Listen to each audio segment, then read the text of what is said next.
qui est un vrai astronome. Je ne passais pas pour les autres, il fallait que je le dise. Parce que, vous savez, dans l'astronomie, il y a beaucoup de métiers, il y a beaucoup de façons d'observer l'univers. Et là, nous avons la chance d'avoir un spécialiste de la mesure des distances, de la mesure des orbites de satellites, de la mesure de la prédiction des éphémérides, etc. Alors, M. Arlot travaille dans l'IMC. Céleste et de calcul des éphémérides. Répétez. C'est lié au bureau des longitudes, qui a été créé pendant la Révolution, par la Convention. Le 7 Messidor contre 3 de la République. Vous vous rendez compte? Et vous savez pourquoi ça a été créé? Ça a été pour contrer les Anglais, parce qu'il y avait déjà eu un Brexit avant. Et donc, on espère maintenant le nouveau Brexit pour que les Anglais nous rendent notre méridien de Paris. Donc, nous avons assez parlé. Jean-Pierre vous a bien chauffé. Je vais immédiatement laisser la parole à M. Arlot. Vous pouvez parler, là? Ça va marcher ou il faut... Est-ce que le micro comme ça fonctionne? Non. Est-ce que le micro fonctionne? Non. Non. Non, je crois pas. Il faut appuyer sur on.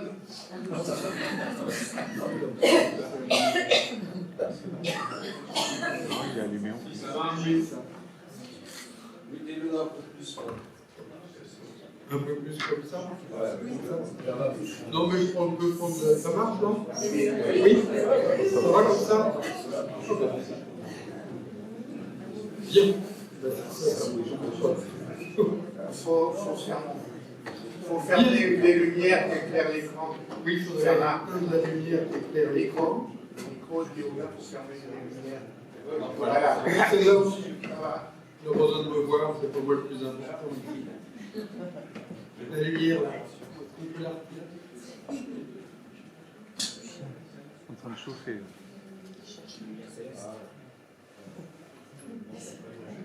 Vous pouvez pas retirer de... Bien, bonsoir à tous. Effectivement, comme on vous l'a dit, je suis un astronome. Bon, je ne sais pas si je suis un astronome plus vrai que les autres, mais je suis un astronome qui observe. Et contrairement à ce que vous pouvez penser, la majorité des astronomes professionnels n'observent pas. Ils travaillent devant leur ordinateur à faire de la modélisation. On a peut-être 20% à faire des observations, c'est tout. Les autres, ils analysent les observations. Alors, j'analyse aussi les observations. Mon sujet de travail, ce sont effectivement les satellites naturels des planètes. Et ce que je fais, c'est de l'astrométrie et de la dynamique. C'est-à-dire que je mesure les positions des satellites pour en déduire un modèle dynamique et prévoir où est-ce qu'ils seront dans l'avenir, prévoir les phénomènes dont je vais vous parler, et aussi essayer de comprendre qu'est-ce qu'ils sont, comment est fait leur intérieur, l'intérieur des satellites, rien qu'en les regardant leur position. Donc là, je vais vous parler un petit peu de l'ensemble des satellites et on va voir qu'est-ce qu'on connaît, qu'est-ce qu'on aimerait connaître, qu'est-ce qu'on ne connaît pas, et surtout historiquement comment on a progressé. Alors mon domaine à moi, j'ai fait une thèse sur les satellites galiléens de Jupiter, qui sont effectivement peut-être les astres les plus importants, mais j'en parlerai justement. Alors qu'est-ce que c'est qu'un satellite? On va faire un petit peu la définition d'un satellite. Tout le monde comprend que c'est quelque chose qui tourne autour d'une planète. Effectivement, l'Union astronomique internationale a vraiment pris une définition très précise. Déjà les planètes, maintenant il n'y en a plus que 8, et les satellites, c'est ce qui tourne autour d'une planète seulement si le centre de gravité commun est à l'intérieur de la planète. Si le centre de gravité commun est entre les deux corps, alors on appelle ça un corps binaire. Et si on prend la Terre et la Lune, eh bien le centre de gravité commun, il est vraiment près de la surface de la Terre, et nous sommes proches d'être plutôt un corps binaire, Terre-Lune, plutôt qu'un corps avec son satellite qui tourne même. La Lune reste même un satellite de la Terre. Donc ça, c'est un petit peu la définition, et il y a les autres définitions. Vous voyez, les planètes, elles sont plus cuites, donc on a inventé les planètes naines, et puis tout le reste, c'est des petits corps, que ce soit astéroïdes, comètes, tout ça, c'est des petits corps. Voilà. Mais nous, ce qui nous intéresse ce soir, ce sont les satellites. Alors, satellite, ça vient du latin satelles satellitis, qui veut dire garde ou escorte. Donc, effectivement, les satellites escortent les planètes dans leur ronde autour du Soleil. Bon, il n'y a pas beaucoup d'autres critères, parce que la taille, il n'y a pas de critère de taille. Parce que quand vous prenez Ganymède, par exemple, il est plus gros que Mercure. Il a quasiment la taille de Mars. Donc, vous comprenez qu'on ne peut pas dire que c'est quelque chose qui est petit. En général, c'est petit par rapport à la planète, mais ce n'est pas petit dans l'absolu. Alors voilà Là, je vous ai mis Vénus et la Terre, Mars, Mercure, et vous voyez Ganymède, par rapport à Mercure ou Mars, il est quand même assez gros. Ganymède, Callisto, Titan, c'est des choses qui sont assez grosses, les autres étant quand même un petit peu plus petits. Vous voyez notre Lune ici, qui a la même taille que Io ou que Europe. Donc là, vous avez un peu une idée de la taille de ces satellites qu'on va appeler les principaux satellites, et qui, vous allez voir, nous réservent bien des surprises, ne serait-ce que par leur taille, qui sont quasiment comme une petite planète. Alors voilà le nombre de satellites. Alors ce qu'on appelle satellites principaux, c'est ceux qui sont vraiment gros, ce pas des cailloux. Parce qu'autour des planètes, vous allez trouver plein de cailloux qui tournent un petit peu n'importe comment. Donc les satellites principaux, Vénus, il n'y a pas de satellite. La Terre, il y a la Lune. Mars, il y en a deux, mais ils sont tout petits, c'est des cailloux. Jupiter, il y en a 4. Saturne, bon, il y en a un gros, Titan, et des petits. Bon, il y en a 8 qu'on connaît bien. Et puis, si on continue, on voit qu'on a Uranus et Neptune, qui ont quelques gros satellites. Alors, le nombre de satellites observés, c'est tous les petits cailloux qu'on voit. Alors, Vénus, il y en a un, effectivement, mais je vous en parlerai juste après. Vous verrez que c'est pas anodin d'avoir un satellite de plus, un satellite à Vénus. La Terre, effectivement, il n'y a pas que la Lune, il y a des petits cailloux qui tournent autour de la Terre. Mars n'a que 2 satellites qui sont vraiment petits. Et Jupiter a énormément de cailloux qui tournent autour. Alors là, il y en a, on les a observés, il y en a bien plus, comme Jupiter est loin. Évidemment, il y a tous ceux qu'on n'a pas vus. Pareil pour Saturne, et sans doute que pour Uranus et Neptune, c'est la même chose. Il y en a beaucoup plus, mais comme c'est très loin, on ne les a pas vus encore.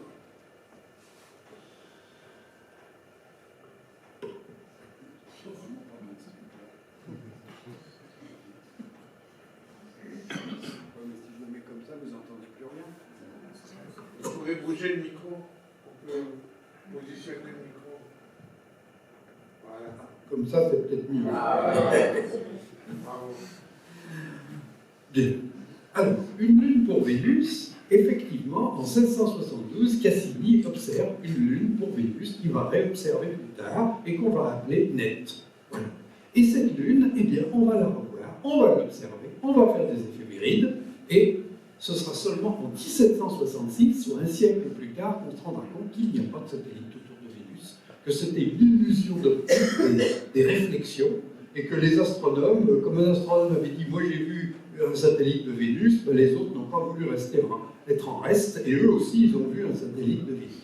Donc ça c'est de la suggestion collective, que tout le monde voit un satellite autour de Vénus. Alors aujourd'hui on ne vous en parle pas trop, parce que les astronomes n'ont pas intérêt à se vanter de leurs exploits du passé, d'avoir vu un satellite là où il n'y en avait pas. Mais il faut quand même dire que, même en 1887, il y en a certains qui pensaient en faire.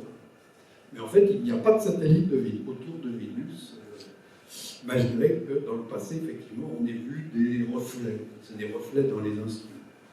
Alors la Terre, évidemment, elle a un satellite. Mars, alors, si on retourne au XVIIe siècle, par exemple, quand on a commencé à regarder le ciel avec un télescope, XVIIe, XVIIIe siècle, la Terre, vous savez qu'il y avait la Lune, Jupiter, il y avait les fameux 4 satellites galiléens. Donc tout le monde a dit, s'il y en a 1 à la Terre et 4 à Jupiter, il y en a 2 à Mars et 8 à Saturne. Et en fait, c'est pas complètement faux. C'est pas complètement faux. Alors la Lune, la Lune, est-ce que c'est vraiment le seul satellite? Eh bien non, il y a des objets qui tournent un petit peu autour de la Terre. Alors je vais vous en citer 2, c'est 3753 Cruitney et 2202 Ara 29. Donc vous voyez que ce sont des des désignations d'astéroïdes, donc de cailloux qui tournent autour du Soleil.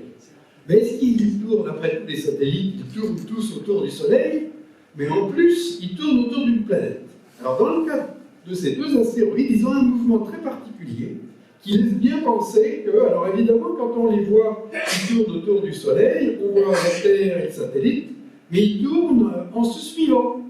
Alors en se suivant, ils sont assez loin, c'est vraiment des toutes petites choses. Hein, pour les trouver, ça n'a pas été facile.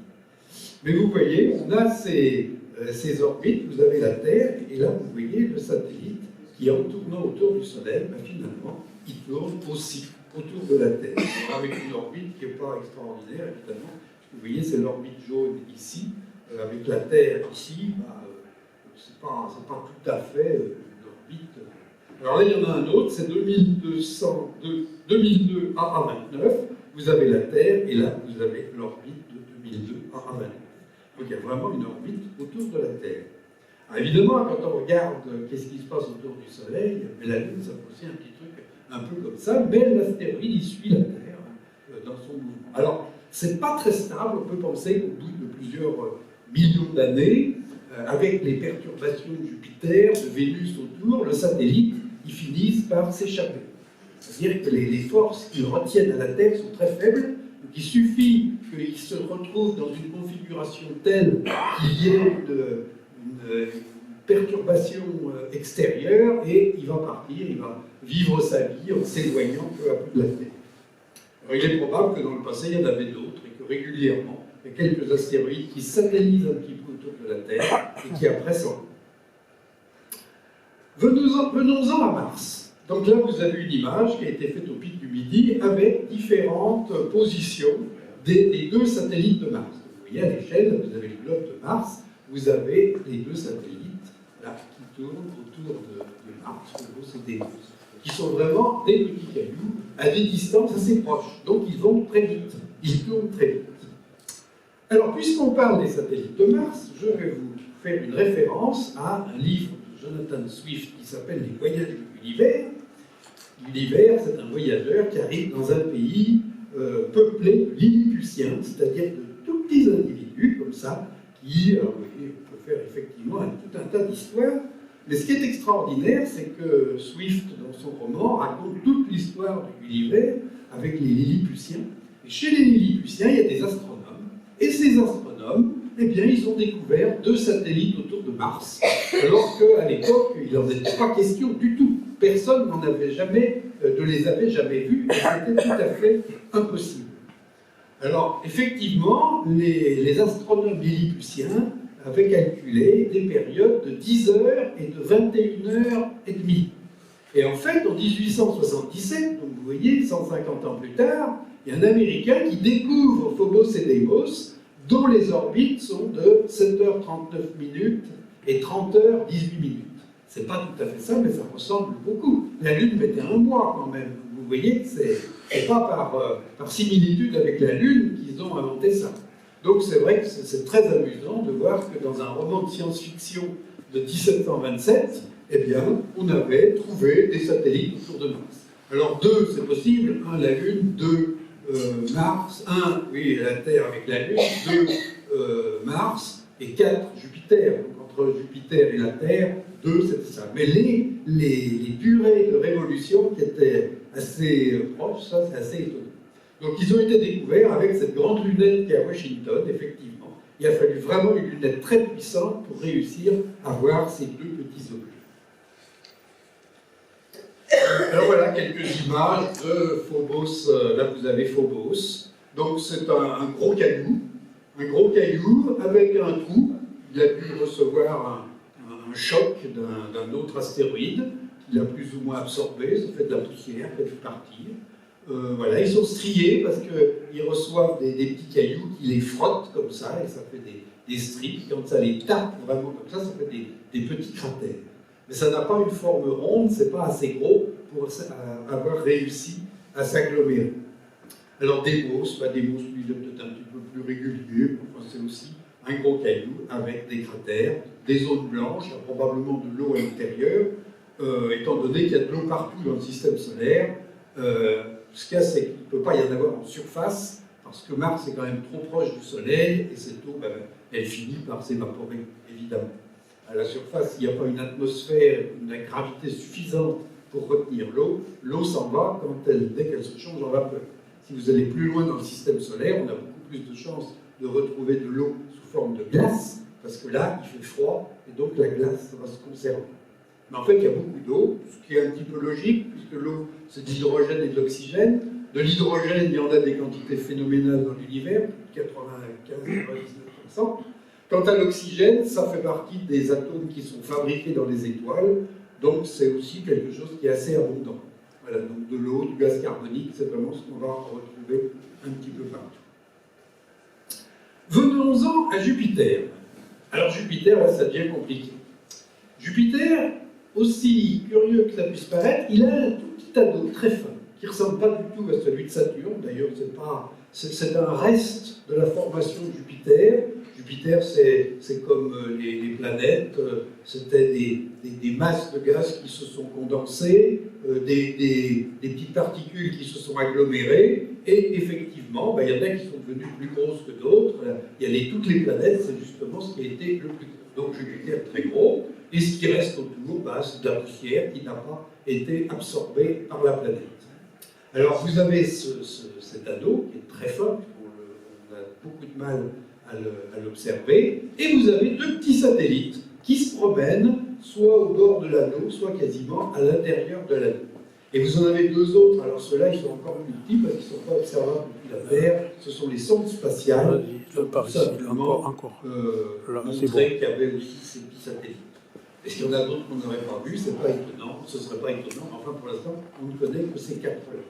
Alors les fameux satellites galiléens, eux, ils sont plus loin. Plus loin que tout ça qui est vraiment très proche de Jupiter. On ne connaît pas grand-chose sur ces satellites, ce sont des cailloux. Ça ressemble un petit peu à tous les astéroïdes, à ce qu'il y ait ce sont des cailloux. C'est tout ce qu'on peut dire. Alors venons-en au fameux satellite galiléen. Vous voyez, on retrouve Jupiter avec ses satellites intérieurs, tout petits, et on a Europa, Ganymède et Callisto qui, eux, sont beaucoup plus gros.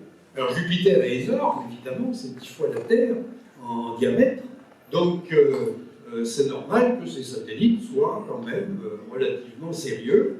Donc c'est des formations qui ont été faites à peu près en même temps que Jupiter, la planète se forme, et il y a autour une sorte d'anneau de poussière qui va se condenser en gros satellites.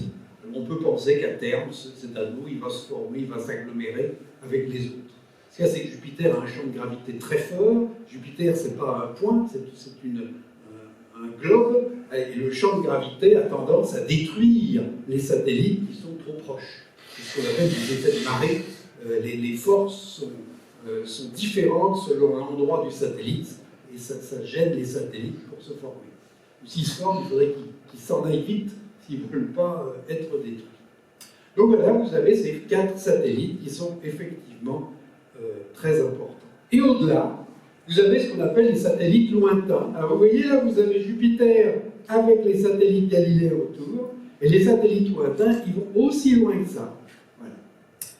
Alors là, il y a une chose assez curieuse, c'est qu'il y a 2 groupes de satellites lointains, un qui tourne dans le bon sens et un qui tourne dans l'autre sens, à l'envers. Et il y en a un qui est à 10 millions de kilomètres de Jupiter et l'autre qui est à 20 millions. Donc, sans doute des captures de familles d'astéroïdes. Donc ça, ce serait une famille d'astéroïdes qui serait faite capturer par Jupiter, parce que Jupiter, il est vraiment très gros. Et il a fait le ménage autour de lui. Soit les astéroïdes ont été absorbés, ils sont tombés sur Jupiter, soit ils se sont satellisés. Mais pour rester astéroïde à tourner indépendant autour du Soleil, il faut être assez loin de Jupiter. Donc quand vous êtes entre Mars et Jupiter, c'est près de Mars qu'il y a beaucoup d'astéroïdes, mais près de Jupiter, il n'y en a pas beaucoup. Donc ça, ce sont ces fameux satellites qui sont... alors on en découvre de plus en plus, évidemment, parce qu'ils sont tout petits, et plus nos télescopes deviendront puissants, plus on va découvrir d'objets. C'est comme les astéroïdes, on en connaissait moins de 10 000 il y a 30 ans, aujourd'hui il y en a presque 1 million. Alors revenons aux satellites galiléens de Jupiter, parce qu'eux, ils ont vraiment une histoire dans, j'allais dire, la société humaine a vraiment vécu avec les satellites de Jupiter depuis très long. Donc Galilée, en 1610, il braque sa lunette sur le ciel. Bon, tout le monde avait des lunettes, mais c'était pour regarder à la surface de la Terre, en mer. Les marins, ils avaient des lunettes, et Galilée est le premier à se dire, bah, tiens, pourquoi je ne regarderais pas dans le ciel? Alors vous allez dire, c'est bizarre, personne n'a eu l'idée avant lui. Ben, c'est que tout simplement, dans le ciel, on pensait que le ciel était parfait, il y avait que des points, et c'est tout. On voyait des points à l'œil, on pensait qu'il y avait que des points, donc à quoi aurait servi une lunette de regarder des points dans le ciel? Mais Galilée le fait, il se rend compte qu'il n'y a pas que des points dans le ciel, et en particulier, quand on regarde Jupiter, on voit un globe, et curieusement, il y a des petits points à côté. Alors, évidemment, alors ça c'est pour vous montrer ce qu'on voit dans un petit télescope, ça ne va pas aussi vite, hein, je vous dis tout de suite, ceux qui ont déjà observé ça, que ça ne va pas aussi vite. Mais c'est quand même assez rapide, d'un jour à l'autre, ça change énormément de position. Hein. Même, vous suivez la même nuit, il y a deux satellites qui sont éloignés, tout d'un coup, vous les retrouvez l'un à côté de l'autre. Donc, mais c'est ça, vous voyez, vous avez cette taille de Jupiter, et ces petits points lumineux qui tournent tout autour. Alors voilà ce que Jupiter a vu, le 7 janvier 1610, il fait un dessin où il a Jupiter, et il a 3 étoiles brillantes autour. Alors il se dit, bah, Jupiter est à côté d'étoiles brillantes. Alors c'est quand même curieux parce que c'est des étoiles très brillantes. Il faut bien penser qu'il y a peu d'étoiles qui ont la brillance des satellites de Jupiter. On est dans des magnitudes 5-6, des étoiles de magnitude 5-6, il n'y en a pas beaucoup. Hein. Mais Galilée se dit, bah, c'est un hasard, il se trouve que Jupiter est à côté de 3 étoiles brillantes. Ça l'étonne un peu, parce que 3 étoiles aussi brillantes, aussi proches l'une que l'autre, il n'y en a pas beaucoup, mais enfin, pourquoi pas? À l'époque, on ne connaissait pas le ciel, hein. Il n'y avait que lui qui observait avec sa lunette, donc il ne pouvait pas demander aux autres ce qu'ils avaient vu. Mais le lendemain, il revient, et puis qu'est-ce qu'il voit? Il voit Jupiter, et il voit ces 3 petites étoiles. Alors il trouve ça un petit peu curieux, parce qu'il sait que Jupiter se déplace dans le ciel. Et si Jupiter était parti par là, bah effectivement, les étoiles se retrouveraient à droite. Mais le mouvement de Jupiter, c'est pas ça, il s'en va vers l'ouest, vers l'Occident, par là. Donc en fait, les 3 petites étoiles auraient dû être à gauche de Jupiter, et Galilée les voit à droite. Donc là, il se dit, qu'est-ce qui se passe? Bon, vivement demain que je vois ce qui se passe. Il revient le lendemain, mais il ne peut pas observer parce qu'il y a des nuages. Oh. Bon. Ah bah tant pis, on va revenir le 10, alors là, il n'y en a plus que 2, ils sont à gauche. Le 11, mais il n'y en a plus que 2, ils sont... Alors là, bon, Jupiter s'est un peu déplacé. Et au fur et à mesure qu'il observe, il se rend compte que bah, ils restent toujours là, mais ils sont un petit peu dans le désordre autour. Tantôt à droite, tantôt à gauche. Et bien finalement, il va comprendre, il va dire, bah, c'est tout simplement des étoiles qui accompagnent Jupiter. Mais alors il faut bien penser que c'est une révolution, puisque tout tournait autour de la Terre, tout était propre dans le ciel, et tout d'un coup il voit un système, Jupiter, ce satellite, qui vit sa vie dans un coin, sans s'occuper de la Terre et même du Soleil. Donc ça, c'est quand même quelque chose, c'était pas du tout dans ce qu'on imaginait de l'univers. Voilà, donc il finit par se dire, ben voilà, effectivement, il y a 4 étoiles qui tournent autour de Jupiter. Et il publie, voilà, dans des ouvrages aujourd'hui célèbres, il parle des 4 planètes qui sont avec Jupiter. Et il les appelle les astres médicéens, tout simplement parce qu'il est un petit peu lèche-cul et qu'il dit le prince qui me paye, je vais lui donner un peu, l'appeler comme le prince de Médicis. Et il va donner des noms assez farfelus à ses satellites. Il va les appeler Princifarus, Vitrifarus, Cosmifarus et Ferdinandifarus. C'est des noms de princes, effectivement. Alors pendant ce temps-là, il y a quelqu'un qui a entendu que Galilée a observé ça, donc il se dépêche d'observer lui aussi. Alors il va les appeler les astres brandebourgeois parce que c'est d'autres princes qu'il a l'intention d'extraire un petit peu d'argent, et il va les appeler Io, Europe, Ganymède et Callisto. Voilà. Et il va dire, mais moi j'ai observé avant Galilée, je n'ai pas observé le 7 janvier 1610, j'ai observé le 29 décembre 1609. Et il montre son cahier avec la date en disant, vous voyez que... Et en fait, c'était un petit malin. C'était l'époque où on a changé de calendrier, où il y avait le calendrier julien et le calendrier grégorien, avec l'un qui était en avance de 10 jours sur l'autre. Donc il a bien pris le bon calendrier pour faire croire qu'il avait observé avant Galilée, ce qui n'est pas vrai, il a observé après Galilée. Alors, vous avez vu qu'on a Jupiter, on a 4 petits points. Mais quand on les observe, il n'y a pas écrit Io, Europe, Ganymède et Callisto dessus, il n'y a pas marqué 1, 2, 3, 4. Donc comment les distinguer? Donc ça a été un grand problème, comment les identifier? Alors, si on pouvait tout le temps les regarder, on les suit, et puis on dessine leur orbite, et puis on finit par les voir. L'ennui, c'est que dès qu'il fait jour, c'est fini. On ne peut plus les voir. Comment faire? Alors Galilée, en avril 1611, il dit, ben voilà, celui-là c'est celui-là, il tourne en tant que temps, je les ai identifiés en les suivant. Kepler, pourtant, a démontré que ce n'était pas possible, que la durée de nuit n'était pas suffisante pour qu'à l'époque, on puisse faire cette mesure. Alors, comment a fait Galilée? Donc il a triché, mais comment? Parce qu'il a quand même triché pour arriver à un bon résultat. Mais il n'a pas vraiment dit ce qu'il a fait. Alors il a fait plein de dessins où il nous montre, voilà, comment ça bouge, et voilà comment j'en déduis que celui-là il tourne en 1 jour et demi, l'autre en 3 jours, etc., etc. En fait, on le soupçonne d'avoir bien vu que certains satellites étaient un petit peu plus brillants que les autres. Donc quand il avait un doute entre 2 satellites, puisqu'il ne pouvait pas discriminer d'un jour à l'autre, il avait repéré que certains étaient plus brillants, et c'est comme ça qu'il les a suivis. Mais curieusement, il ne l'a pas dit. Maintenant, tout le monde pense qu'il a fait ça, parce que c'était le seul moyen. On ne pouvait pas faire autrement. Mais pourquoi ne l'a-t-il pas dit? Pourquoi il a dit non, non, non, moi j'ai réussi à le faire, personne n'a réussi, mais moi j'ai réussi. Voilà. Donc, c'était sans doute une sorte de vouloir se vanter d'avoir fait ce que les autres ne pouvaient pas faire. Alors, Galilée va aussi observer autre chose, c'est que de temps en temps, on a un de ces satellites qui disparaît. Mais je dis bien qu'il disparaît. Il voit les 3 satellites, c'est en pleine nuit, et tout d'un coup, il y en a un qui s'éteint. Mais il s'éteint rapidement, hein, en 2 minutes, paf, c'est fini, il n'y a plus rien.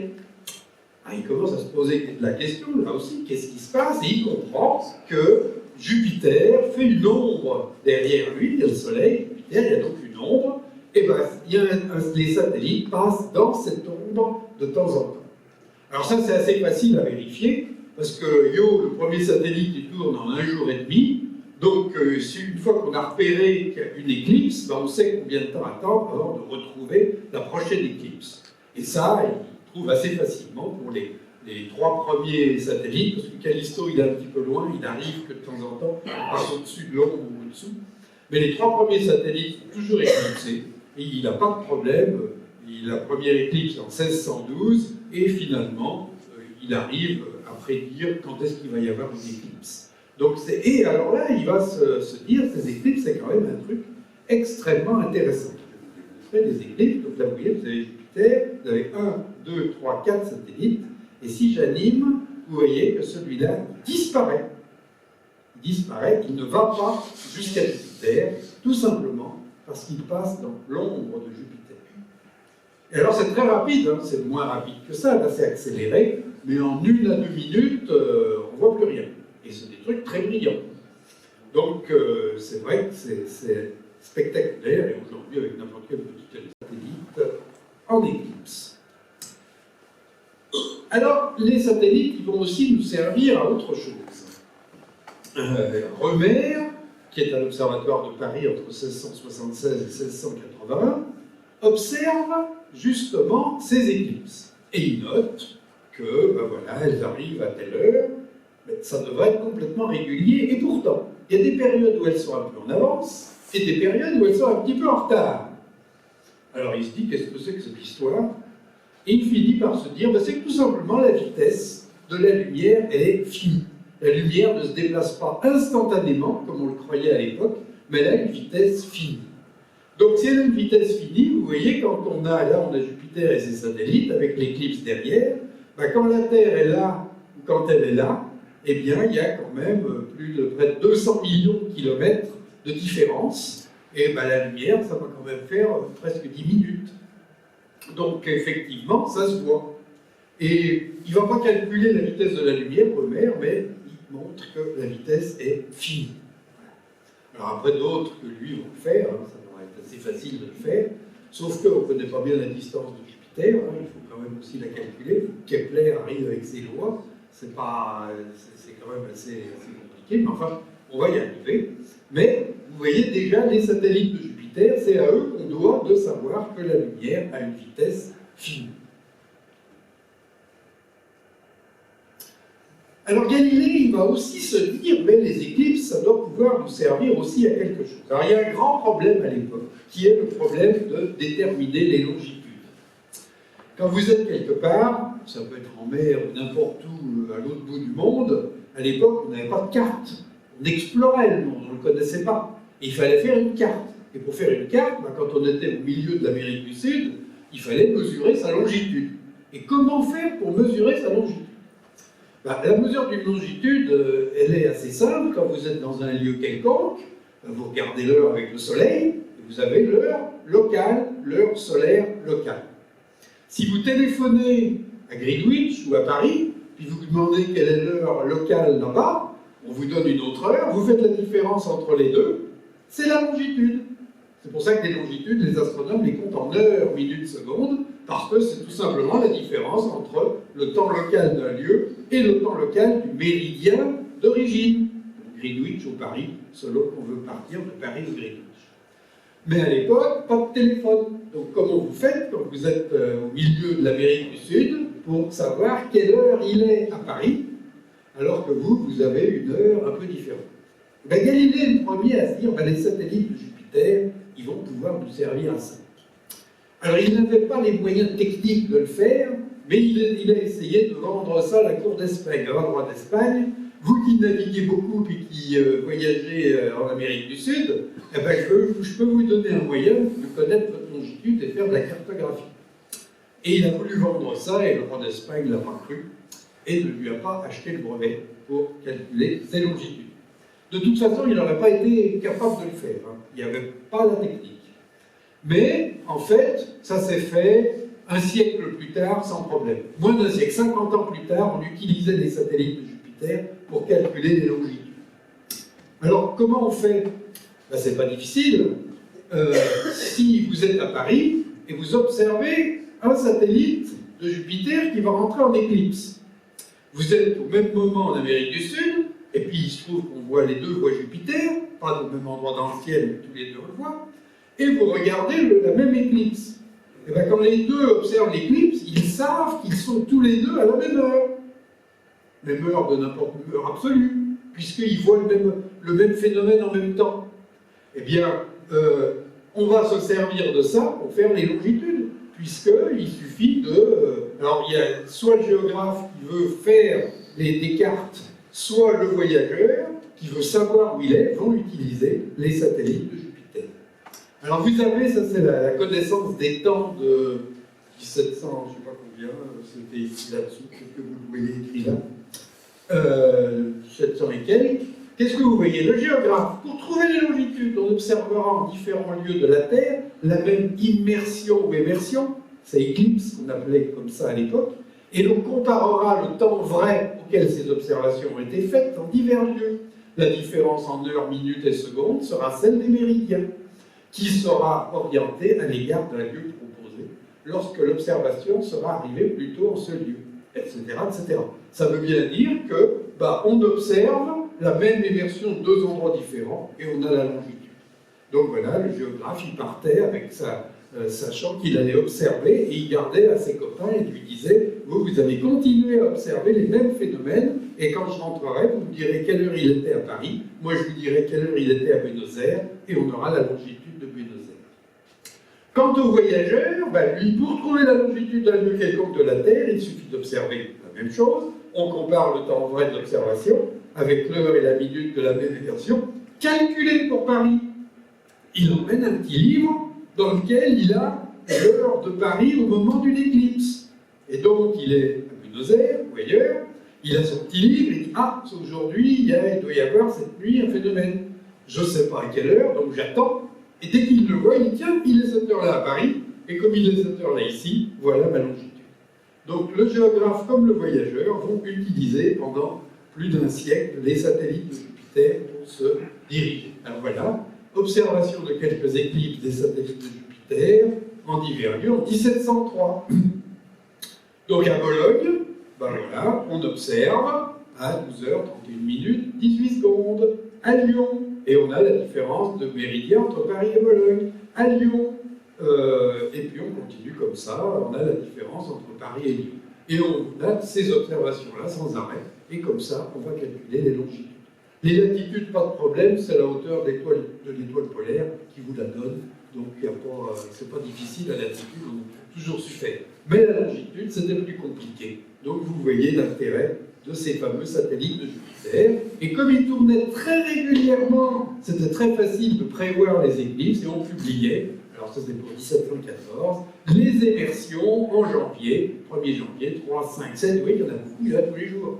Donc il suffisait qu'il n'y ait pas de nuages pour pouvoir s'en servir. Et quand Louis XIV crée l'Observatoire de Paris, il dit aux astronomes, bon, je ne vous paye pas pour vous amuser, je vous paye pour que vous utilisiez les astres. Louis XIV n'était pas un scientifique, donc il ne pouvait pas leur dire ce qu'il devait faire, mais débrouillez-vous pour me cartographier la France, déjà.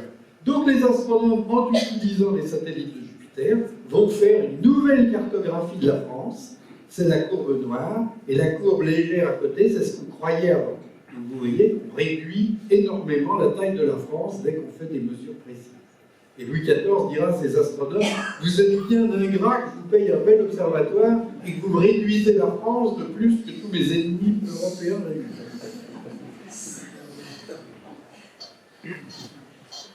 Alors pendant ce temps, on observait quand même Cassini à l'Observatoire de Paris, il continuait à observer ailleurs, hein, il faisait la carte pour Louis XIV, mais il s'amusait quand même un petit peu, il faut le dire.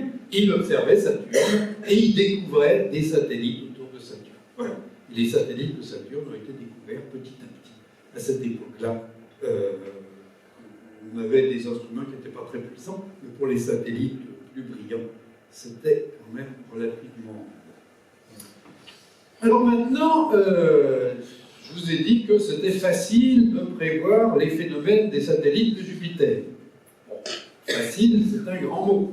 La première chose, vous pouvez dire, oui, comme ça tourne bien rond autour de Jupiter, j'observe une éclipse, j'attends, voilà, le satellite met 1 jour et demi, et je peux calculer mes éclipses qui vont tomber tous les 1 jour et demi. Alors il y a le début, il y a la fin, il y a la taille de Jupiter, donc on peut faire un petit calcul, mais tout ça, ça suppose que les satellites tournent, j'allais dire, d'un mouvement uniforme, circulaire autour de Jupiter. Il ne faudrait pas qu'ils accélèrent un petit peu, qu'ils ralentissent, et il ne faut pas oublier que les planètes dans leur orbite autour du Soleil, l'orbite n'est pas circulaire, elle est légèrement aplatie, c'est une ellipse, et les planètes vont plus vite quand elles sont proches du Soleil que quand elles en sont loin. Donc les satellites, s'ils s'éloignent et s'ils se rapprochent de Jupiter, ils vont accélérer et freiner. Donc mes éclipses, elles risquent de plus être vraiment d'être en retard ou en avance. Alors première cause de retard ou d'avance, c'était la vitesse de la lumière. Une fois qu'on l'a trouvée, ça va. Deuxième cause de retard, c'est que Jupiter, comme je vous l'ai dit, c'est une planète, a une ellipse aplatie autour du Soleil, donc Jupiter est plus ou moins loin du Soleil, ce qui veut dire plus ou moins loin de la Terre. Donc déjà, avec une période de 12 ans, la distance entre Jupiter et la Terre va varier.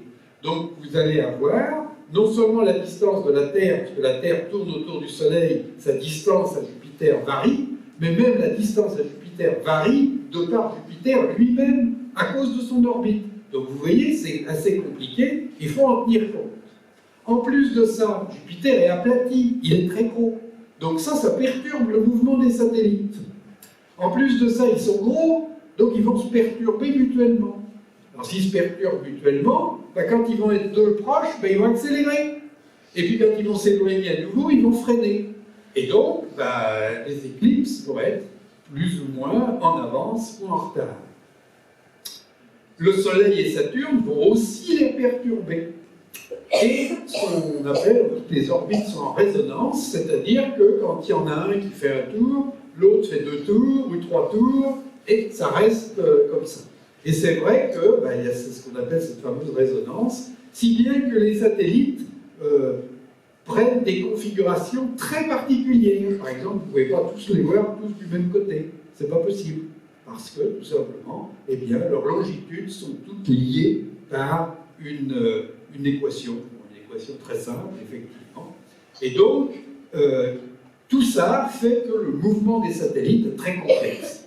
Et ça, dès qu'on a observé les éclipses, évidemment, quand on voulait savoir où on était, bon, on n'était pas une minute près, hein, c'était pas dramatique.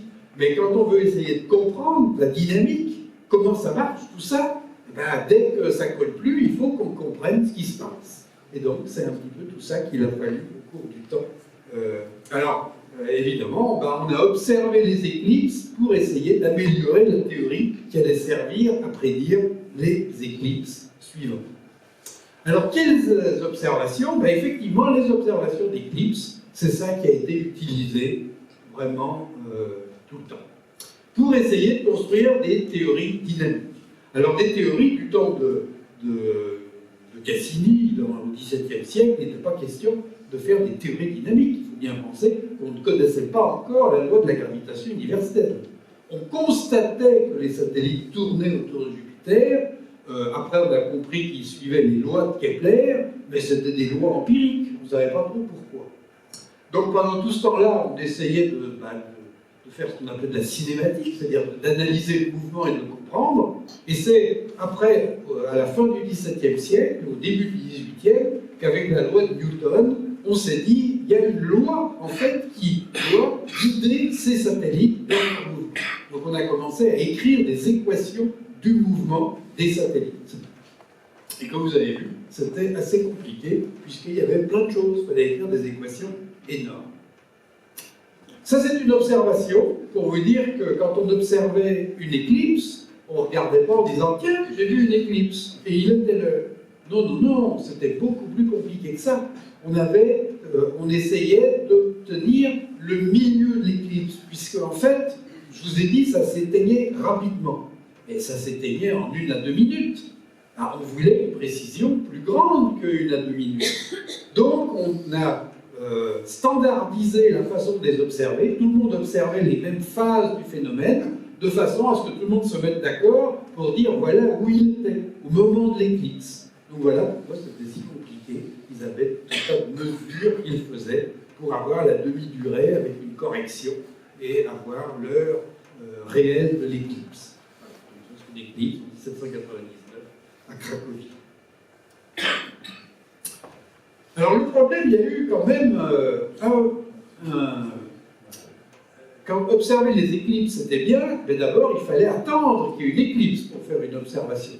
Donc vous en avez une par jour, ce qui n'est pas beaucoup, et puis une par jour, il ne fallait pas qu'il y ait de nuages en plus. Donc vraiment, pour modéliser un mouvement très compliqué, avoir un point une fois de temps en temps, c'était pas terrible. Donc ça, c'était la première chose. La deuxième chose, c'est tout ce que je vous ai montré, essayer de savoir c'est quoi l'instant d'une éclipse. Ben, vous voyez, vous avez Jupiter, il a une atmosphère autour. Ben, quand le satellite arrive derrière Jupiter, ça veut dire qu'il y a un cône d'ombre derrière Jupiter. Mais dans l'atmosphère de Jupiter, il y a un phénomène de réfraction. Regardez le Soleil à son coucher. Vous voyez qu'il est tout troublé. L'heure de coucher de soleil n'est pas toujours la même parce que la réfraction est plus ou moins forte.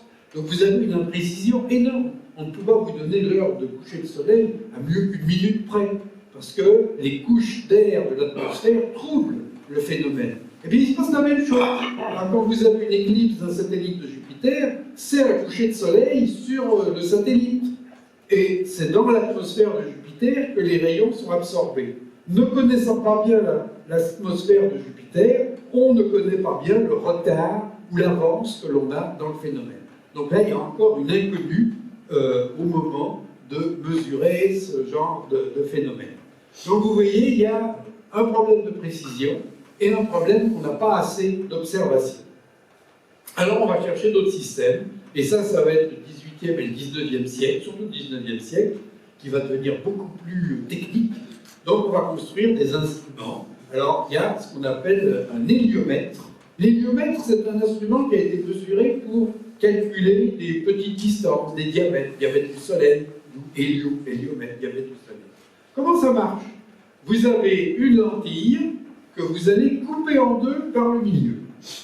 Vous allez faire glisser les deux demi-lentilles, et donc chaque objet que vous aurez dans le ciel, il sera double, puisque chaque lentille vous donnera un objet différent. Et si les deux demi-lentilles ne sont pas en face, eh bien les objets vont s'éloigner au fur et à mesure dans votre oculaire, au fur et à mesure que vous déplacez les deux demi-lentilles. Alors qu'est-ce que vous faites? Vous alignez deux satellites le long de là où la lentille a été coupée, et puis vous allez déplacer vos deux lentilles jusqu'à ce que les deux satellites se superposent. Et à ce moment-là, vous mesurez le déplacement de vos lentilles et vous avez la distance entre les deux satellites, avec une très grande précision. J'ai analysé ces observations-là, même aujourd'hui on les utilise encore tellement elles sont bonnes.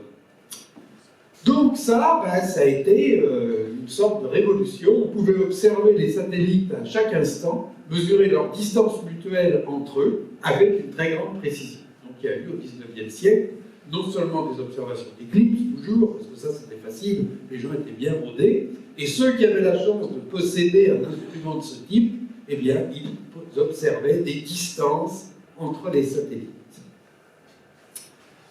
Alors on a amélioré la dynamique de nos satellites, et on s'est dit, est-ce que ces satellites, ils accélèrent ou est-ce qu'ils freinent sur leur orbite? C'est une question qui est intéressante, puisque vous savez que la Lune, elle s'éloigne de la Terre, donc son mouvement ralentit, elle tourne de moins en moins vite. Ce qui nous renseigne sur le fait que la Terre, elle n'est pas solide, puisque ce sont des effets de dissipation d'énergie qui vont éloigner la Lune. Effectivement, c'est des effets de marée sur la Terre, puisque la Terre a des fluides qui freinent son mouvement. Voilà. Alors on se pose la question, est-ce qu'avec les satellites de Jupiter, il se passe la même chose? Eh bien, dès qu'on a fait des mesures, on a vu que les satellites accéléraient. Tous, ils accéléraient à fond. Alors on se dit, c'est un petit peu curieux, qu'ils vont quand même un peu vite, jusqu'à ce qu'on comprenne que, vous voyez l'intérêt de ces satellites aussi, jusqu'à ce qu'on comprenne qu'en fait c'est la Terre qui ralentit. Si vous prenez comme base de temps le mouvement de la Terre, un jour tous les 24 heures, et que vous mesurez, vous observez avec ce temps-là les éclipses des satellites de Jupiter, eh bien vous les voyez accélérer. Elles vont de plus en plus vite. Très peu, je vous le dis, mais enfin, on peut le mesurer. Et en fait, c'est tout simplement la Terre qui ralentit, et les satellites, ils n'accéléraient pas du tout. Par contre, les satellites de Mars, eux, ils accélèrent vraiment, et dans quelques centaines de millions d'années, ils vont s'écraser à la surface de Mars.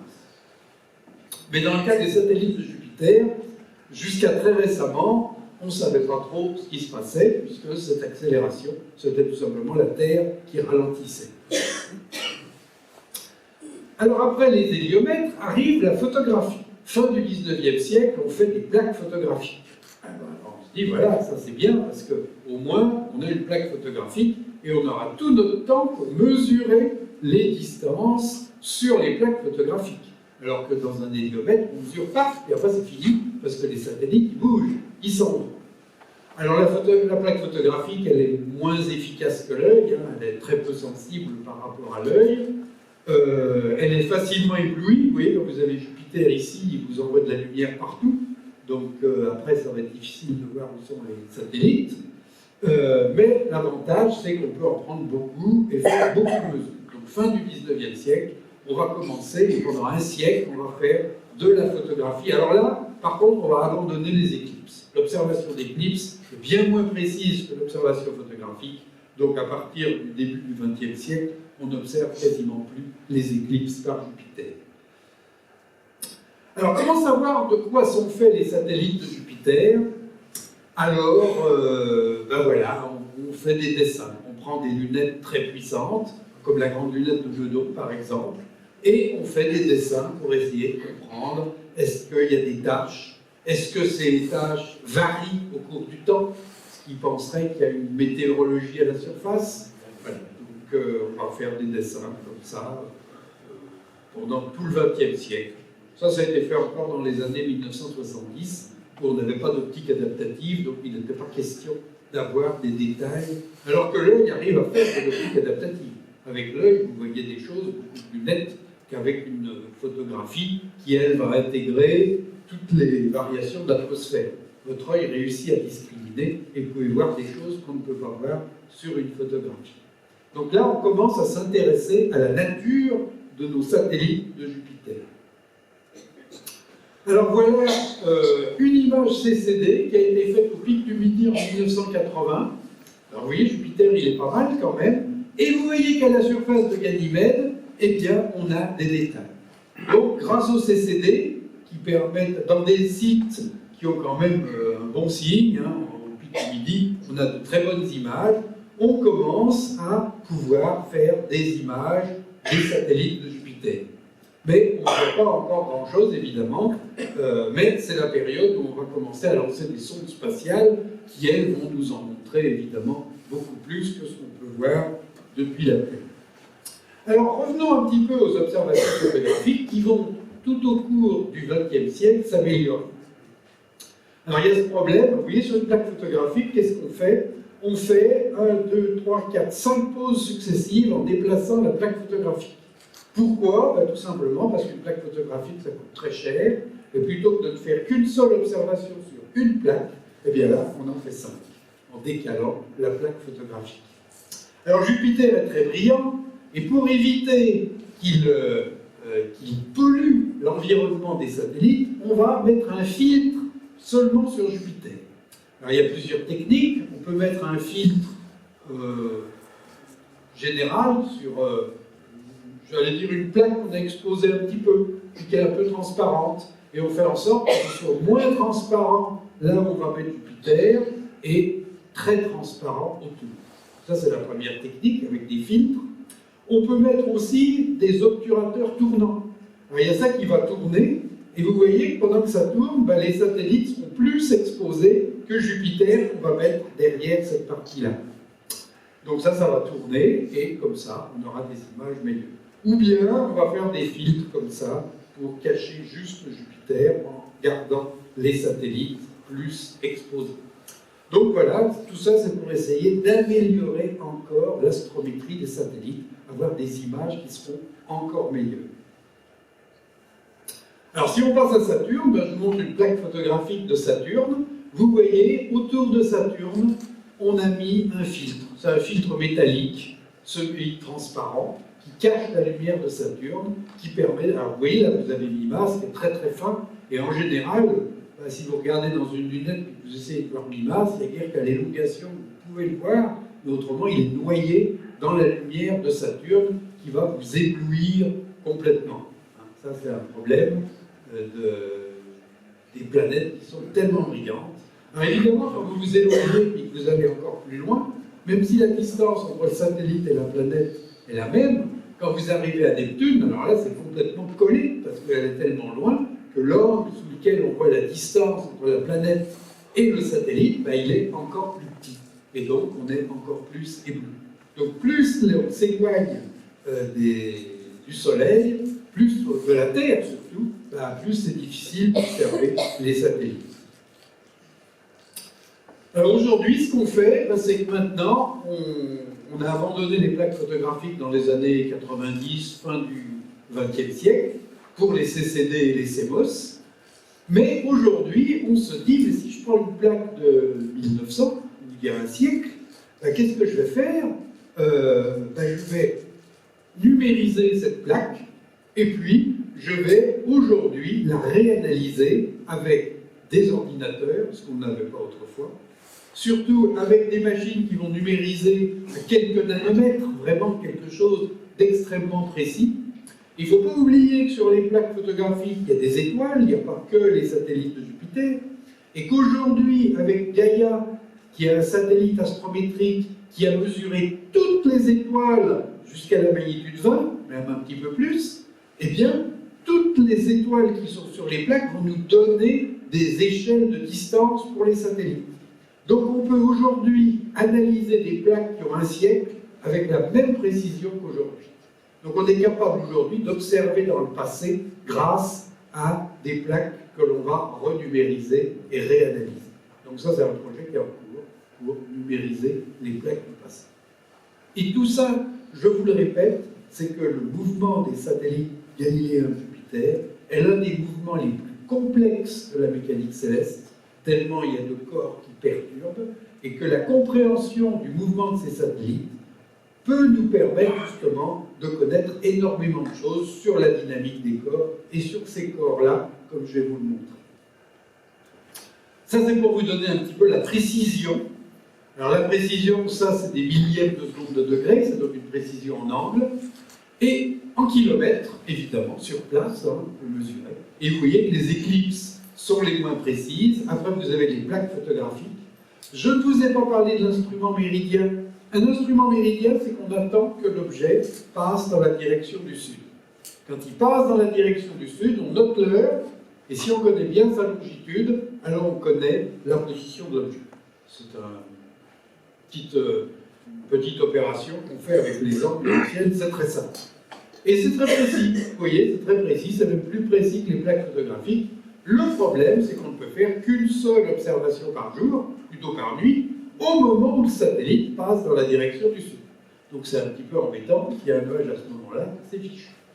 Alors quand on reprend nos plaques photographiques numérisées et qu'on va les réduire avec le catalogue Gaïa, vous voyez, on passe de 100 millièmes à 30 millièmes de seconde de degré, qui fait de 300 à 100 km de précision. C'est quand même un net problème. Alors les observations CCD, effectivement, c'est assez bon, tout simplement parce que c'est traité par ordinateur, c'est des images numériques traitées par ordinateur, et il y a aussi des phénomènes sur lesquels je vais revenir, qu'on appelle les phénomènes mutuels, que vous voyez, alors là, ils vous donnent des précisions assez extraordinaires, et je vais vous expliquer pourquoi et depuis quand il fait ces observations. Alors le but, c'est effectivement cette fameuse accélération des satellites. Ça permettrait de déduire la composition interne des satellites, selon qu'ils ont une accélération ou une décélération des satellites. Et ça, on va voir un petit peu ce qu'on connaît aujourd'hui. Alors ces fameux phénomènes mutuels, vous voyez, je vous rappelle ce dessin, vous avez le Soleil, vous avez ici Jupiter, vous avez une ombre derrière, et les satellites qui passent dans l'ombre, ça nous fait une éclipse. Mais il se trouve que les satellites tournent tous dans le même plan. C'est le plan équatorien de Jupiter. Eh bien, quand le Soleil passe dans ce plan, eh bien, derrière un satellite, il y a une ombre, et il y a un autre satellite qui passe dans l'ombre. Donc vous avez des éclipses secondaires qui sont des éclipses entre les satellites. Alors vous avez aussi des occultations, c'est quand depuis la Terre, on voit deux satellites dont l'un passe devant l'autre. Alors ces phénomènes, eh bien, ils sont beaucoup plus précis que les éclipses, tout simplement parce qu'il n'y a pas d'atmosphère sur les satellites.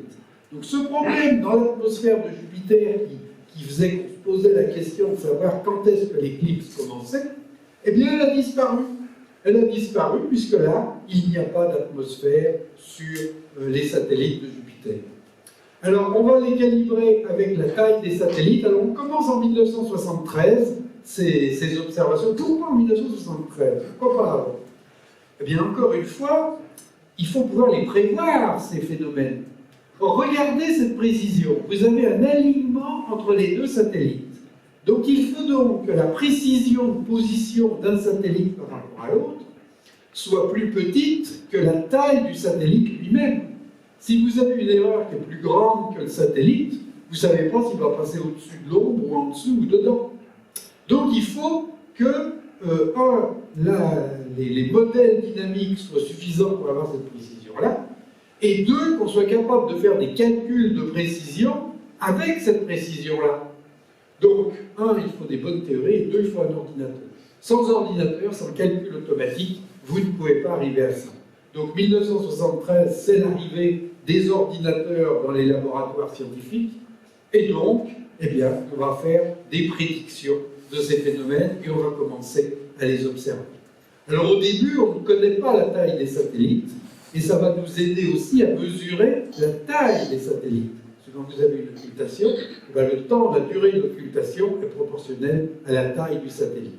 Mais quelques années plus tard, on aura les sondes spatiales qui vont mesurer très précisément la taille des satellites, et on utilisera ces données-là pour avoir les positions des satellites. Et là, bien sûr, on aura une très grande précision, ce qui explique la précision que je vous ai montré tout à l'heure. Alors, depuis 1973, tous les 6 ans, puisqu'il faut que le Soleil passe dans le plan équatorien de Jupiter, on observe ces phénomènes et on a un réseau d'observateurs.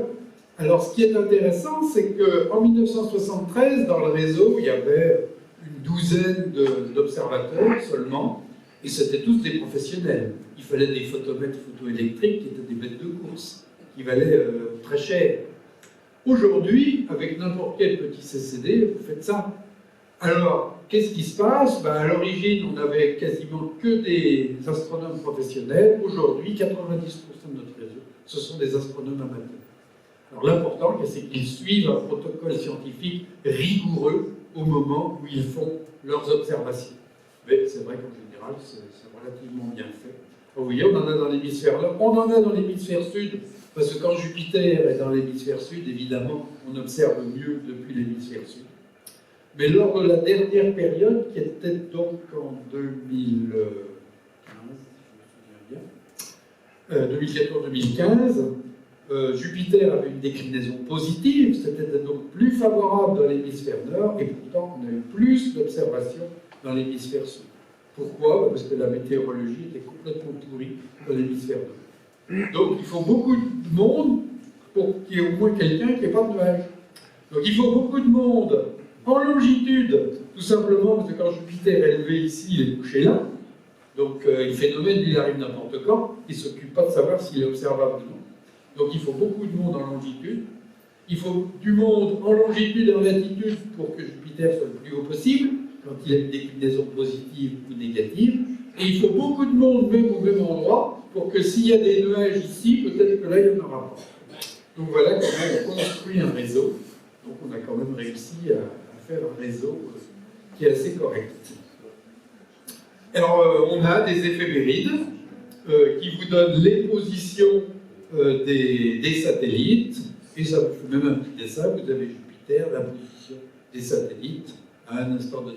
Donc pour préparer ces observations, évidemment, c'est quand même beaucoup plus facile. Donc à cette adresse-là, vous avez ces éphémérides, ou si vous voulez avoir des éphémérides des satellites Jupiter et tous les autres satellites d'ailleurs, là vous avez l'Institut de mécanique céleste qui calcule les éphémérides, vous offre quand même la possibilité de savoir où sont vos objets dans le ciel. Alors revenons un petit peu sur un phénomène mutuel. Comment on réussit à avoir une position aussi précise avec un phénomène mutuel? Qu'est-ce qui se passe? Là vous avez Io et Europe, et quand on les observe depuis la Terre, il y a des moments où ils se rapprochent comme ça. Et si vous observez la lumière émise par les deux, parce que depuis la Terre vous ne voyez pas ça, vous voyez une tache floue depuis la Terre, et quand ils sont très proches l'un de l'autre, vous ne voyez qu'une seule tache floue. Donc vous prenez la lumière émise par les deux, et pendant que les satellites vont s'occulter, vous allez enregistrer la lumière. Donc quand ils vont être comme ça, la lumière va baisser. Voilà. Ça va être un minimum. Et puis ça va remonter. Puis dès que ça va sortir, voilà. Donc chaque fois qu'on a un phénomène mutuel, eh bien, on enregistre un flux de lumière qui descend et qui remonte. C'est tout ce qu'on demande aux astronomes amateurs de faire, c'est de mesurer ça en fonction du temps. Alors il faut évidemment que ce soit bien calibré en temps universel pour que tout le monde puisse se recaler les uns sur les autres. Évidemment. Donc voilà, c'est tout ce que c'est comme mesure. Et alors évidemment, d'un autre côté, quand l'observateur va observer cette courbe, le théoricien va dire, à l'instant T, je dois avoir ce flux parce qu'il y a une distance XY qui sépare mes deux satellites. Donc je peux écrire une équation qui me donne la valeur du flux en fonction du temps, avec des paramètres inconnus, qui peuvent être XY. Alors il faut que je connaisse aussi la luminosité de mes satellites. Ils sont plus ou moins lumineux, donc évidemment ça rentre en ligne de compte. Et je peux écrire une équation par point enregistrée sur ma courbe. J'ai un grand nombre d'équations que je résous, et à la fin, j'ai la valeur de tous mes paramètres, dont la distance entre les deux satellites, avec une très grande précision. Alors voilà un exemple. Voilà, alors ce qu'on fait, c'est que même on défocalise, parce qu'on ne veut pas avoir de bonne résolution, on veut un flux. Plus vous étalez le flux, meilleur il sera, puisque vous n'aurez pas de saturation, ce sera très bien. Donc on fait défocaliser les images pour avoir un flux. Et on analyse l'ensemble du flux. Alors voilà, ça a été fait au Brésil, donc voilà une courbe. Alors là, pour remarquer une chose, c'est que le bas de la courbe, il n'est pas symétrique. Tout pourquoi? C'est tout simplement parce qu'il y avait une grosse tache brillante sur un satellite. Donc si vous avez une tache brillante, quand elle est cachée, c'est très bas, puis quand elle ressort, même si le phénomène n'est pas fini, et bien hop, ça remonte tout de suite. Donc avec ça, on peut aussi voir la nature de la surface des satellites. Alors ça, c'est les astronomes amateurs qui ont voulu faire de la haute résolution. C'est de la pseudo-optique adaptative, c'est du lucky imaging. Alors c'est quand même assez extraordinaire, parce que là, vous voyez un satellite, et vous voyez l'ombre projetée sur l'autre satellite. Tout ça fait par un astronome amateur, hein. C'est pas... Alors comment ils font? Et là aussi, vous avez une occultation. Ben, le lucky imaging, c'est quoi? C'est que vous prenez énormément d'images à très grande vitesse, et puis après, vous les triez. C'est-à-dire toutes les images qui sont brouillées par l'atmosphère, vous les éliminez, et vous ne gardez que les autres. Ben voilà, ça fait quelque chose comme ça, parce qu'il y a forcément, quand vous observez, des instants où l'atmosphère se calme. L'agitation atmosphérique, elle vient du fait que dans la haute atmosphère, il y a des bulles d'air qui font 40 à 50 mètres, et entre les bulles d'air, il y a des changements de température. Et quand le rayon lumineux traverse entre deux bulles d'air, eh bien tout simplement ça devient très flou. Donc, comme les bulles d'air se déplacent, ben, vos images, elles sont nettes, elles sont floues, elles sont nettes, elles sont floues, avec une périodicité qui varie. Donc si vous réussissez à observer toujours à l'intérieur d'une bulle, eh bien, vous avez quelque chose de très bon. Alors, on appelle ça la zone d'isoplanétisme. C'est des très petites zones. Alors, évidemment, ça ne peut pas avoir tout un champ comme ça, parce que, évidemment, c'est pas forcément pareil. Voilà. Mais pour nos phénomènes, on n'a pas besoin de cette résolution. Ça, c'est vraiment pour la beauté de la chose qu'ils ont fait ça, et je trouve que c'est vraiment beau. Alors maintenant, on a des missions spatiales pour aller voir ces objets. Alors qu'est-ce qu'il y a eu? Il y a eu deux missions importantes vers les satellites de Jupiter. Il y a eu Voyager en 1977 et Galileo. Alors Galileo, effectivement, il y a eu des problèmes puisque l'antenne qui devait renvoyer la majorité des données a mal fonctionné. Mais Voyager, ça a bien fonctionné. Alors la différence entre Voyager et Galileo, c'est que Voyager n'a fait que passer, alors que Galileo, il est quand même resté plus longtemps à tourner autour des satellites. Alors, Galileo, il a eu très chaud parce qu'il a failli s'écraser sur Io, parce que les techniciens de la NASA ont refusé d'écouter les astronomes qui leur avaient dit « faites pas comme ça, vous risquez de vous planter ». Ils ont fait comme ça, et ils ont eu la chance de ne pas se planter. Mais une autre fois, ils ont eu moins de chance avec Mars Climate Orbiter, où on leur a dit « faites pas comme ça, vous allez vous planter ». Ils ont fait comme ça, et Mars Climate Orbiter s'est écrasé sur Mars. Voilà. Donc, les techniciens, ils ont quand même intérêt à écouter les astronomes de temps en temps. Bien, donc ça, c'est les sondes spatiales. Alors, les sondes spatiales, évidemment, nous ont donné des résultats assez extraordinaires, puisque ces petits points que vous ne voyez que comme des petits points avec peut-être quelques taches, et bien tout d'un coup, on a découvert Io comme un corps criblé de volcans en activité permanente. On a vu Europe avec une surface lisse comme une boule de billard, pas de cratère, et en fait une banquise. Ganymède avec de la roche, mais des volcans de glace qui ont l'air de sortir de Ganymède, et un petit peu la même chose avec Callisto. Alors évidemment, une fois qu'on a eu ça, ben on s'est bien demandé comment ils étaient faits, parce que là on a été vraiment surpris. On ne s'attendait pas. Alors pour Io, on s'attendait à quelque chose, parce que Io émettait plus d'énergie qu'il n'aurait dû. Parce que chaque corps, comme ça, il a une température très basse, et donc il y a un rayonnement thermique. Et ce rayonnement thermique, eh bien, il nous donne la température du corps. Alors, il est éclairé par le soleil, un peu chauffé par le soleil, il renvoie un peu d'énergie et on mesure ça. Et Io, alors à l'époque, c'était très difficile de mesurer ce genre de choses, mais certains avaient soupçonné qu'il émettait un petit peu trop. Effectivement, aujourd'hui, on sait que c'est les volcans qui, étant très chauds, évidemment, font cet excès de rayonnement. Par contre, on se pose toujours la question de savoir d'où vient cette énergie, parce que pour qu'il y ait des volcans, il faut qu'il y ait une certaine énergie. Ça ne marche pas comme ça. Alors, voilà Io, et voilà un volcan. Alors, on a fait des mesures. Alors, quand on a fait les premiers phénomènes mutuels, vous voyez, on avait un phénomène mutuel d'occultation de Io. Donc voilà, là, il y a Io qui commence à être occulté, on reçoit moins d'énergie, et puis l'occultation se termine, et voilà. Donc ça, c'est une simple occultation. Alors on s'est dit, en fait, Yo, qu'est-ce qu'il fait Yo? Yo, c'est lui qu'on a fait en premier. Qu'est-ce qu'il fait Yo? Il émet, il renvoie la lumière du soleil. Alors la lumière du soleil, c'est dans certaines longueurs d'onde par ici. D'un autre côté, il a une certaine température, mais comme il est très froid, il émet assez loin, par là. Donc ça n'a rien à voir avec la lumière du soleil. Le rayonnement thermique de Yo et le rayonnement de la lumière renvoyée du soleil, c'est deux choses différentes. Mais s'il y a des volcans, les volcans, selon leur température, ils vont émettre ailleurs. Donc on s'est dit, il est très possible que les volcans, ils émettent entre les deux.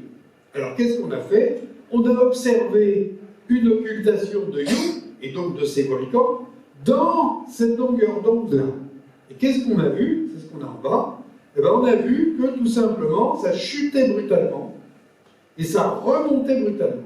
C'était tout simplement, dans cette longueur-là, on ne détecte que les occultations de volcans.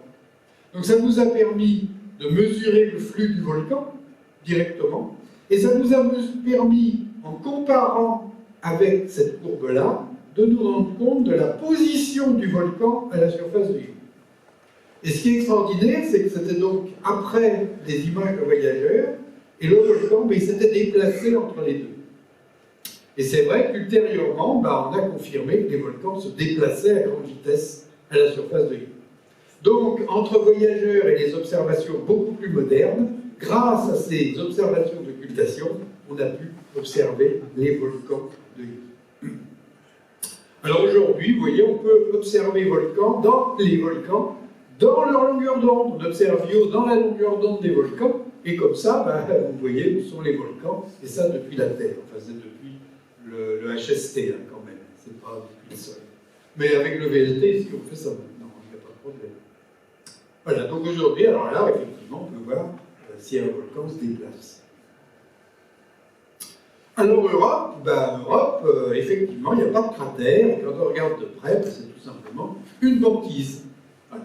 Et s'il y a une banquise sans cratère, ça veut dire que quand un caillou tombe dessus, comme sur la Lune, un bout d'astéroïde qui tombe, ça fait un cratère, et bien là, ça fait un trou, ça fait un cratère qui immédiatement se comble d'eau, et il n'y a plus de cratère. Donc ça veut dire qu'il y a de l'eau sous la banquise. Alors est-ce qu'il y en a beaucoup, est-ce qu'il n'y en a pas beaucoup, comment est cette eau? Ça c'est aussi une question que l'on se pose. Et donc vous voyez, ce voyageur n'a pas résolu toutes les... Il nous a plus posé de questions qu'autre chose. Alors évidemment, ce qu'on rêve, c'est d'envoyer une sonde qui se poserait à la surface de l'Europe, qui ferait un trou, qui descendrait une canne à pêche dans l'océan en dessous, et qui nous permettrait de savoir s'il y a des poissons. Le seul problème, c'est qu'est-ce qu'on met comme hameçon, comme, un hameçon, mais quoi, pour attraper un poisson. Qu'est-ce qu'ils aiment? Un ver de terre, peut-être pas. Voilà. Donc en fait, s'il y a de la vie dans le système solaire, ça ne peut guère être que dans les océans des satellites de Jupiter. Europe surtout, bien que les autres aussi, on ne sait pas trop si... Europe, oui, il y a sûrement de l'eau, il faut bien qu'il se resurface très régulièrement. Alors est-ce qu'il peut y avoir de la vie? Voilà. Mais s'il y a de la vie dans le système solaire, il y a dire que là, on pourrait en trouver.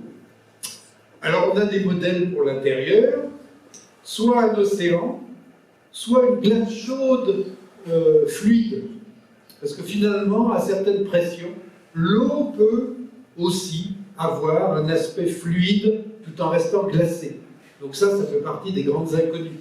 Donc comme on ne connaît pas bien les conditions dans ces endroits-là, voilà, c'est encore inconnu. On est très en faveur de l'océan d'eau liquide, mais ce ne serait pas impossible que l'eau ait une autre forme qui soit fluide, mais non liquide. Ça reste à voir. Alors, comment l'astrométrie et la mécanique céleste peuvent nous aider là-dedans? Je vous ai parlé d'accélération. Qu'est-ce qui se passe? Vous avez un satellite et vous avez la planète. En supposant qu'il y a une marée du satellite sur la planète, c'est-à-dire qu'il y a des océans, c'est fluide, donc il y a une marée, et donc il y a de l'énergie qui va être transférée de la planète sur le satellite. Le satellite va s'éloigner, donc il va avoir un mouvement un petit peu plus lent autour de la planète. Donc si on arrive depuis la Terre, grâce à nos observations, là je vous ai vu montrer tout ce qu'on voulait de précision, on arrive à montrer ça, ben ça veut dire qu'il y a une marée du satellite sur la planète. Si au contraire le satellite se rapproche, alors ça veut dire qu'il y a une marée de la planète sur le satellite. Et le satellite va perdre de l'énergie et il va descendre petit à petit. Voilà. Donc la discrimination à faire, c'est ou l'un ou l'autre, et donc on continue à faire des mesures de cette accélération. Alors on l'a fait, on a pris des observations sur plus de 150 ans, et on a calculé l'effet de marée de Jupiter sur Io. Et rien qu'avec la mécanique céleste et l'astrométrie, on se dit, voilà le transfert d'énergie qu'il doit y avoir, vu l'accélération légère qu'on distingue sur Io. Voilà, on a donc donné notre valeur. Et d'un autre côté, on est allé voir ce que tous les gens qui avaient analysé les observations des sondes spatiales avaient mesuré comme flux d'énergie émanant de Io. Donc c'est ces petits ronds, ça c'est les flux d'énergie mesurés par les gens qui ont analysé les données des sondes spatiales. Et entre ces deux valeurs, ça c'est la valeur que nous on a trouvée, on a dit, eh bien, l'émission correspond à peu près à ça. Et vous voyez que ça colle. Ça colle.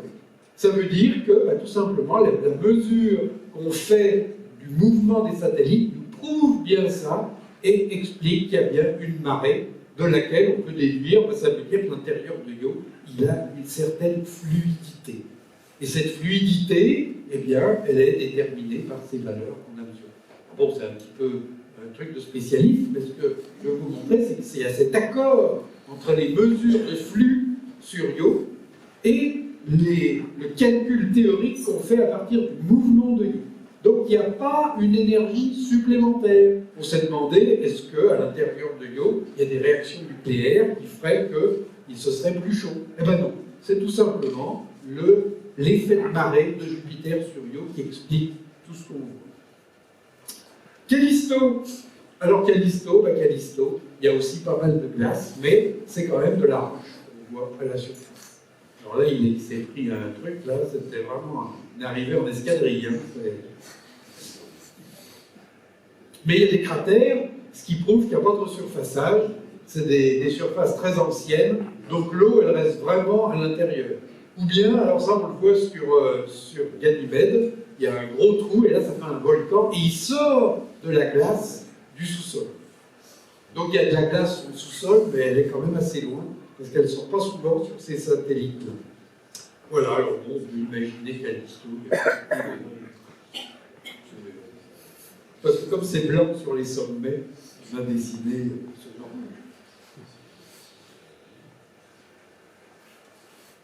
de... Venons-en à Saturne. Alors quand on regarde les satellites de Saturne, qu'est-ce qu'on voit? Alors, la plupart d'entre vous savent qu'il y a 8 satellites de Saturne, plus plein de petits.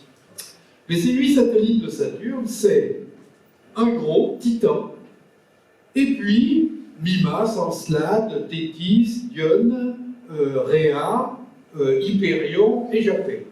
Et Phébé, qui lui, il est très loin. Donc vous pouvez remarquer une chose quand même, c'est qu'il y en a vraiment un gros et des petits. Hein. C'est pas comme pour Jupiter où il y en a 4 gros. Les 4 gros de Jupiter, ils sont quasiment comme Titan. Donc c'est quand même assez différent. Et aussi très différent, c'est tout simplement l'anneau de Saturne. Parce que l'anneau, il est important. On le voit énormément, il y a beaucoup de choses. C'est pas du tout comme Jupiter où c'est un petit reste de poussière. Les anneaux de Saturne, c'est vraiment des blocs de glace et de roches qui sont relativement importants. Donc on s'est posé la question, quel lien entre les satellites et les anneaux? Alors dès, vous voyez, Cassini en 1684, déjà, à l'Observatoire de Paris, il observait, il s'est posé la question de ces anneaux. Au début, on a cru que les anneaux, c'était des anses accrochées à la planète, mais on s'est vite rendu compte que ce n'était pas possible. Après, on a pensé que c'était un anneau solide, mais ça, c'est pas possible non plus. Les lois de la gravitation veulent qu'aucun objet solide ne pourrait tenir, il serait éclaté par les effets de marée, évidemment. Donc, c'est forcément des petits cailloux qui tournent tous à la même vitesse. Voilà, là, vous avez tous les dessins de Cassini, donc dès cette époque, on commençait à étudier ce système. Alors Titan, lui, il est vraiment exceptionnel. Ouais, il a été observé tout de suite, évidemment, c'est Huygens qui le découvre. Vous voyez, un rayon de 2500 km, c'est pas rien. Et puis, il est à 1 200 000 km de Saturne. Alors, il faut bien penser que la Lune n'est qu'à 400 000 km de la Terre. Mais par contre, 15 jours, parce que Saturne est tellement gros que, évidemment, il faut qu'il tourne assez vite s'il ne veut pas... enfin, quoi qu'il reste autour de Saturne. Alors, on s'est posé la question, comment sonder l'atmosphère de Titan depuis la Terre? Puisque Voyageur passe, dit, il y a une atmosphère épaisse autour de Titan. Donc, on s'est dit, alors, on prépare la sonde Huygens, la mission Cassini, on va envoyer une sonde qui va descendre sur Titan. Et comme ça, elle nous dira de quoi est faite l'atmosphère. Mais quand on fait descendre une sonde dans l'atmosphère, à quel moment vous allez ouvrir le parachute? Si vous l'ouvrez trop tôt, ça ne marche pas. Et si vous l'ouvrez trop tard, pareil. Il faut l'ouvrir au bon moment. Hein, les satellites qui retombent sur Terre avec les astronautes, il ne faut pas se manquer au moment d'ouverture du parachute. Donc, pour savoir quand ouvrir le parachute, il faut connaître l'atmosphère. Voilà, on envoie une sonde pour connaître l'atmosphère, mais pour que la sonde arrive en bon état, il faut connaître l'atmosphère. Donc, on va sonder l'atmosphère depuis la Terre. Comment on fait? Eh bien, on va attendre que Titan passe devant une étoile, et la lumière de l'étoile va traverser l'atmosphère de Titan, et on va analyser cette lumière. Voilà comment on va faire. Donc voilà, on attend que l'étoile passe derrière Titan, et on a une courbe. Quand l'étoile disparaît, c'est fini, et puis après, elle réapparaît. Alors, qu'est-ce que vous remarquez? Au moment où l'étoile passe derrière Titan, évidemment, on ne voit plus l'étoile, on ne voit plus le Titan, et puis après, elle remonte. Mais il y a plusieurs choses. Il y a d'abord des fluctuations énormes ici. Ces fluctuations, c'est la haute atmosphère de Titan. Grâce à ces fluctuations, on connaît la pression de l'atmosphère de Titan et la température. Ici, on arrive au centre. L'atmosphère de Titan est tellement épaisse qu'elle fait loupe, et qu'au moment où tout est aligné, il y a un sursaut. C'est ce qu'on appelle le flash central. Et même chose de l'autre côté. Alors, vous n'avez évidemment pas la même chose, parce que quand vous êtes à l'opposé de Titan, la température n'est pas la même, puisque le Soleil n'éclaire pas de la même façon. Donc voilà, avec ça, avec ces occultations, on a pu tout simplement analyser l'atmosphère de Titan et faire son profil et expliquer comment faire pour que la sonde Cassini descende, la sonde Huygens descende dans l'atmosphère de Titan. Donc vous voyez la complémentarité entre les observations au sol et les observations des sondes spatiales. Et voilà la sonde Cassini, qui va passer là dans le trou et finalement elle va ressortir entière. Donc voilà, il y avait des petits hommes verts sur Titan qui ont pris des photos et qui nous les ont envoyés au moment où la sonde est arrivée. Donc elle a bien ouvert son parachute, et pouf, elle est arrivée là. Donc ça a été un succès, et comme elle ne s'est pas abîmée, elle a pris des photos. Donc ça, c'est une photo de la surface de Titan. On pense que c'est de la glace de méthane, parce qu'il fait moins de 270 degrés, donc tout est gelé. Et c'est pour ça qu'il y a encore cette atmosphère, parce que c'est tellement froid que le Soleil ne peut absolument pas... Voilà, donc on a effectivement pas mal de détails sur la surface de Titan. Alors si on compare Titan avec la Terre, alors Titan est quand même plus petit que la Terre, mais vous voyez que c'est pas si différent que ça. Bon, ben la Terre, voilà ce que vous avez. Titan a une atmosphère beaucoup plus épaisse qui monte à 600 km, alors que la Terre, au-delà de 50 km, il n'y a plus grand-chose. C'est parce qu'on est trop près du Soleil, on serait plus loin du Soleil, notre atmosphère, on aurait gardé plus de choses. Et vous voyez, il y a de l'azote, du méthane, un petit peu d'argon, et on retrouve de l'azote comme sur la Terre. Voilà. Et donc, il y a une atmosphère assez épaisse, mais c'est des atmosphères, alors s'il ne faisait pas si froid, effectivement, la vie avait des chances d'apparaître sur Titan aussi, mais il fait beaucoup trop froid pour qu'il puisse se passer grand-chose. Alors évidemment, on peut avoir par endroit du méthane liquide, enfin le méthane liquide, c'est pas aussi pratique que l'eau pour aider la vie à apparaître. Alors, d'autres satellites, alors on retrouve de la glace partout. Comme on est encore plus loin du Soleil, alors là, de la glace, ça manque pas. Il y en a. Et sur Encelade, qu'est-ce qu'on voit? Eh bien, on observe des geysers. Donc, mais alors là, c'est permanent. C'est pas parce qu'il y a eu quelque chose qui est tombé. Il y a des geysers en permanence qui sortent d'Encelade. Ça veut dire qu'il y a de l'eau chaude en dessous. Enfin, chaude, entendons-nous. Donc voilà, ça c'est les photos qui ont été faites. Donc vous avez tous ces petits geysers. Entretenus par quoi? Toujours, est-ce que c'est de l'énergie gravitationnelle qui est toujours dedans? Ou est-ce qu'il y a des effets de marée qui réchauffent le corps, comme Io, dont je vous ai parlé? Eh bien, ça c'est encore une question qu'on n'a pas analysée là-dessus. Donc voilà, on a ces panaches qui sont assez puissants. Alors il y a ce qu'on appelle les griffes du tigre. C'est que tout simplement, ça ressemble à des griffes, et c'est par là que sortent ces panaches. Alors, on pourrait penser que c'est occasionnel, qu'il y a eu une petite chute d'astéroïdes qui aurait fait ça, mais si on le voit, on peut penser que ça arrive tout le temps. Si ça arrive une fois tous les milliards d'années et qu'on tombe dessus, franchement, ce serait étonnant. Donc tout ce qu'on observe, ça veut dire que c'est quelque chose de régulier. Alors voilà, ça c'est ce qu'il y a de l'eau qui serait de l'eau pressurisée, il y aurait donc une pression, et que de temps en temps, ce qu'on appelle les griffes du tigre, ce serait un tremblement de terre ou une faille qui se forme et que l'eau sort.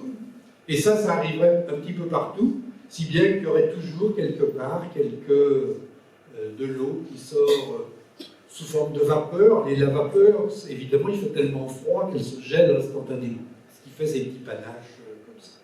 Et ça, c'est une découverte en 2017, on a vu qu'il y avait de l'hydrogène gazeux. Donc ça, c'est aussi quelque chose d'assez... C'est-à-dire qu'il y a des molécules organiques. Mais on trouve pas mal de molécules organiques aussi avec l'eau. Partout, il y a de l'eau. Voilà, donc Encelade, ça aussi, c'est quelque chose d'intéressant. Alors les autres satellites, ils sont assez amusants. Celui-là qui a reçu un grognon dans un coin. Celui-là qui ressemble à une éponge. Vous voyez, c'est un peu... On peut s'attendre à tout. Quand on aura tout expliqué, on n'aura plus de boulot, c'est pas mal à l'aise.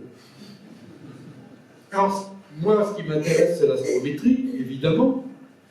Une image de la sonde Cassini, vous avez Dioné et vous avez Encelade, et vous avez des petites étoiles. Évidemment, il y a des étoiles partout. Eh bien, comme les étoiles, on connaît leur position avec les catalogues d'étoiles, ben moi, je vous recalcule la position de ces objets-là, et j'ai leur distance exacte. Et paf, c'est encore des observations supplémentaires. Et des observations très précises, parce que alors là, vous comprenez que la précision, actuellement on a 3 km, et on espère avoir 50 mètres en utilisant bien le catalogue Gaïa. Vous voyez que ça, c'est encore toujours mon obsession d'avoir les choses de plus en plus précises. Alors les anneaux, ben, finalement, ça c'est au moment où la Terre passe dans le plan des anneaux, ce qui arrive une fois tous les 15 ans. On ne voit plus les anneaux, ce qui permet de voir les petits satellites. Et en fait, vous voyez ici, voilà, on a les anneaux avec les petits satellites qui tournent autour, et on se demande qu'est-ce que c'est que ces anneaux. Alors ces anneaux, il y a des choses assez extraordinaires que vous voyez là, c'est qu'ils sont ce qu'on appelle gardés par des satellites gardiens. Alors comment ces satellites peuvent-ils garder les anneaux? On a l'impression qu'ils repoussent les anneaux pour pas qu'ils se... Mais la gravitation, elle ne repousse pas, elle attire. Alors en fait, le phénomène est assez complexe. C'est que les satellites, ils vont attirer des particules de l'anneau. Mais quand ces particules vont arriver près du satellite, ils vont gagner en énergie et en vitesse, et ils vont être renvoyés dans l'anneau, il va y avoir des collisions, et ça va circulariser des orbites. Donc c'est un système assez complexe, qui donne l'impression que le satellite repousse les particules de l'anneau. En fait, c'est quand même par attraction gravitationnelle qu'il les garde, qu'il les confine dans ces endroits-là. Alors, les anneaux, est-ce qu'ils sont jeunes ou vieux? Vieux, ça veut dire que ce seraient les restes d'un satellite à l'origine du système solaire qui n'aurait pas été formé. Autour de Jupiter, n'oubliez pas qu'il y a 4 gros satellites qui ont été formés à peu près à la même époque que Jupiter. Et là, il y a Titan. Alors, est-ce qu'il y aurait eu Titan plus un autre satellite qui, lui, ne se serait pas formé? Ou bien, est-ce que ce serait jeune, et ce serait, par exemple, un satellite, Titan n'aurait pas été tout seul, et il aurait été détruit, le deuxième satellite aurait été détruit, et serait fabriqué là-dessus. Alors, on pense que c'est ça, effectivement, on pense qu'il y avait 2 satellites, il y en avait 4 autour de Jupiter, il y en aurait eu 2 autour de Saturne, mais le deuxième a reçu un choc d'un corps étranger qui est arrivé du système solaire, qui a cassé le deuxième satellite et qui a fait cet anneau autour de Saturne. Et depuis, eh ben Saturne, l'anneau de Saturne refabrique des anneaux, refabrique des satellites. Et au début, il y avait beaucoup de matière, il a fabriqué un gros satellite, et comme il y avait de moins en moins de matière, il a fabriqué des satellites de plus en plus petits. Et ça, c'est vraiment l'ordre dans lequel on a les satellites. Donc l'anneau fabrique un petit satellite qui grossit et qui va s'éloigner. Et puis après, il va en fabriquer un autre, et ça continue comme ça, depuis qu'il y a eu cette destruction du deuxième satellite de Saturne. Donc ça, c'est l'explication actuelle qu'on a du système de Saturne, qui est la plus crédible et qui correspond le mieux à la dynamique qu'on observe, à tout ce qu'on observe, évidemment. On va passer à Uranus. Alors Uranus, c'est comme les autres, c'est des satellites de glace. Voilà, donc on va Miranda, Titania, Ariel, Umbriel, Oberon. Ils ressemblent tous aux autres. Alors là, c'est vraiment, on retrouve à peu près le même système des satellites de glace. Alors Uranus, quand on observe dans une certaine longueur d'onde, tout simplement, on se rend compte qu'il y a un anneau. Un anneau très fin, hein. C'est de la petite poussière. C'est comme pour Jupiter, il n'y a pas ce système d'Uranus. Alors ça, c'est une observation que j'ai faite au VLT en optique adaptative. Donc vous voyez, vous avez Uranus ici, vous voyez l'anneau, vous voyez un nuage à la surface d'Uranus, et vous voyez des tout petits satellites qui se promènent ici. Et les gros sont là, évidemment. Donc vous voyez, grâce à l'optique adaptative, on peut quand même avoir des choses où on peut rentrer dans les détails. Alors moi, ce qui m'intéresse, c'est la position, évidemment, de tous ces petits objets qu'on ne peut pas avoir autrement. Alors, bon, quand on regarde les images de voyageurs, on retrouve toujours la même chose. Donc là, il y a peu de cratères, ce qui laisse penser qu'il y a de la glace et qu'il y a un resurfaçage qui se fait, qu'il y a de l'eau qui sort. Alors, c'est pas de l'eau, là, il fait tellement froid à cet endroit-là, ça doit être une glace qui sort et qui s'étale. La glace à l'intérieur est tellement sous pression qu'on retrouve cette notion de glace fluide qu'on n'a pas à la surface de la Terre, où on a une glace cristalline, où on a des cristaux à la surface de la Terre. Mais la glace n'a pas forcément une forme de cristal.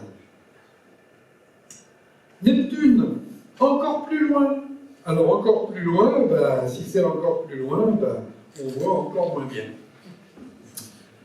Donc vous voyez, ça c'est dans un petit télescope, vous avez Neptune et Triton. Triton très gros. Alors il n'y a qu'un gros satellite là. Alors on peut penser que Neptune avait un satellite, Uranus en avait 4, Saturne 2 et Jupiter 4. Donc là il n'y a pas de progression 1, 2, 4, 8 comme on avait vu pour les premiers. Donc quand Le Verrier découvre Neptune par le calcul, et les astronomes vont voir et trouvent Neptune, en même temps ils voient le satellite Triton à côté. Voilà, donc on a aussi des images, aujourd'hui avec le HST, on peut avoir des choses beaucoup plus meilleures, bien meilleures. Donc ça, ce sont les images de la sonde Voyager. Et la sonde New Horizons, qui est partie vers Pluton, quand elle a croisé Neptune, elle nous a envoyé cette photo de Neptune avec Triton. Donc ça, c'est une image de la sonde New Horizons dans son voyage vers Pluton. Alors effectivement, Neptune, depuis qu'on analyse tout ça, on pense que c'est des planètes où il y a beaucoup d'eau. C'est peut-être des planètes océans, comme on dit, qui auraient une atmosphère très forte d'hydrogène, mais qu'il y aurait vraiment un océan permanent. Parce qu'Uranus et Neptune sont beaucoup plus petits que Saturne et Jupiter, évidemment, bien plus gros que la Terre. Donc l'idée d'une planète avec un océan, c'est tout à fait crédible. Mais il faudra envoyer quelque chose, parce que depuis Voyageur, qui n'a fait que prendre des photos comme ça, on n'a rien que des observations faites depuis le sol. Alors même si notre instrumentation s'améliore énormément, surtout dans l'infrarouge, on ne peut pas passer au travers des murs, au travers de l'atmosphère. Évidemment. Bon, bah pour terminer, je vais vous parler de Pluton, bien que Pluton n'est pas une planète, et que Pluton-Charon, c'est un système double plutôt qu'une planète et un satellite. Mais on a tellement considéré Pluton comme une planète pendant des années, et Pluton a un système de satellites tellement important que ça vaut le coup quand même d'en parler. Alors la découverte du satellite de Pluton, elle se fait ici. On observait Pluton, qui était assez difficile à observer, puis on faisait des mesures astrométriques, parce que Pluton, depuis qu'on l'observe, il n'a pas encore fait un tour autour du Soleil. Donc vous comprenez bien qu'on ne le connaît pas bien, et qu'on a intérêt à le mesurer. Donc on le mesure, on l'observe, et quand on grossit les images, là on dit c'est bizarre, cette image, elle a une espèce d'excroissance qu'on ne voit plus ici. Et ça, on l'interprète, on l'interprète parce qu'il y a un satellite qui est en train de tourner autour de Pluton. Donc voilà comment on fait cette découverte en 1978. Alors évidemment, entre l'optique adaptative et les images d'autrefois sur plaque photographique, évidemment, il n'y a pas photo. Alors ça, c'est pas une image vraiment réelle, parce que c'est pas si beau que ça, une image de Pluton et de ses satellites. Pourquoi? Parce que Pluton, il est dans la Voie lactée. Ben, quand vous faites des photos dans la Voie lactée, qu'est-ce qu'il y a derrière? Il y a plein d'images, d'étoiles, et on n'arrive pas à se dépatouiller de tout ça. Donc pour trouver les petits satellites, c'est pas facile. Donc une fois qu'on les a trouvés, hop, on efface toutes les images et on a une magnifique photo. Mais elle est tripotée et travaillée. Alors la sonde New Horizon, évidemment, alors elle nous en a beaucoup appris. Alors elle nous en a pas appris pendant longtemps parce qu'elle est passée vraiment à grande vitesse, elle n'a pas eu le temps de s'arrêter. Mais ça, on n'aurait pas eu les moyens de freiner, ça aurait coûté beaucoup trop cher. Ou bien on allait rapidement vers Pluton, enfin rapidement, ça a mis des années quand même, ou bien on prenait notre temps, il fallait quasiment un siècle pour que quand on arrive, on puisse se mettre en orbite autour de Pluton. Parce que là, vraiment, pour se retrouver à la même vitesse que Pluton, la différence de vitesse entre la Terre et Pluton est telle qu'il faudrait une énergie, il faudrait emmener une fusée Saturne V là-haut pour pouvoir freiner. C'est vraiment énorme. Donc on est passé très rapidement, mais enfin on a vu quand même beaucoup de choses. Ça, c'est la sonde qui approche et qui observe Pluton et Charon, et qui voit Charon en train de tourner, non pas autour de Pluton, mais autour du centre de gravité commun entre les deux. C'est donc bien une planète binaire. Donc ça, c'est une image faite par la sonde New Horizon, qui voit les deux et qui se rapprochent. Alors quand on les regarde de près, évidemment, ça a une autre allure. Et alors là aussi, grande découverte, il y a de la glace, enfin, ça ne ressemble pas du tout à ce qu'on avait prévu. Une petite atmosphère qui, quand Pluton s'éloigne, qui fait encore plus froid, elle retombe à la surface, puis après elle s'évapore un petit peu. Enfin, et Charon, c'est un petit peu le même système qui est à côté. Donc voilà encore une autre image qui a été bien travaillée, ça a été fait avec le HST, Pluton, Charon, et on a trouvé tout autour d'autres petits satellites. Alors, est-ce que tous les systèmes d'astéroïdes sont pareils? Parce que finalement, Pluton, on dit aujourd'hui que c'est un astéroïde. Pluton est quand même gros, donc un astéroïde aussi gros, il n'y en a quand même pas beaucoup. Alors, quand on va au-delà de Pluton, alors là, oui, on va trouver des corps qui vont être aussi gros que Pluton. Alors, comme ils sont encore plus loin, ils sont à une distance énorme, pour voir des satellites, alors là, ça commence à être difficile. On a cette chance que Pluton est l'un de ces corps au-delà de Neptune, ces TNO, comme les transneptuniens, ces objets transneptuniens, comme on les appelle, et il a une orbite telle que Pluton revient et il s'approche plus de nous que Neptune. Pluton passe à l'intérieur de l'orbite de Neptune. Il s'approche vraiment de nous et après il repart. Il y a quelques années, il s'est approché, maintenant il commence à s'éloigner. Donc c'est pour ça qu'on a la chance de voir ça, mais on peut penser que ce n'est pas unique et qu'il y a beaucoup d'autres corps pareils, mais qu'on ne peut pas voir parce qu'ils sont très très longs.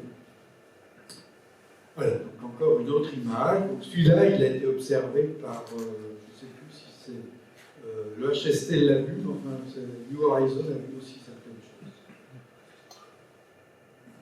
Voilà, donc ça c'est pour vous donner une idée. Alors vous voyez les tailles entre Pluton et Charon, mais alors les autres, X, Hydra, tout ça, c'est vraiment tout petit pour les voir. Donc voilà une image moins travaillée. Donc là vous avez Pluton. Et vous avez les étoiles. Et les étoiles, comme on va poser très longtemps, ben les étoiles ne vont pas suivre Pluton, mais Pluton il va pas vite. Hein. Mais quand même, les étoiles vont être traînées. Et en suivant Pluton pendant des heures et des heures comme ça, eh bien, ce qui ne bouge pas en même temps que Pluton, ce sera des satellites. Et c'est comme ça qu'on a découvert les 2 derniers satellites. Donc ça peut se faire au VLT aussi. Comme ça, pour essayer de découvrir ces petits objets. Mais oui, Pluton, il est gros par rapport aux autres.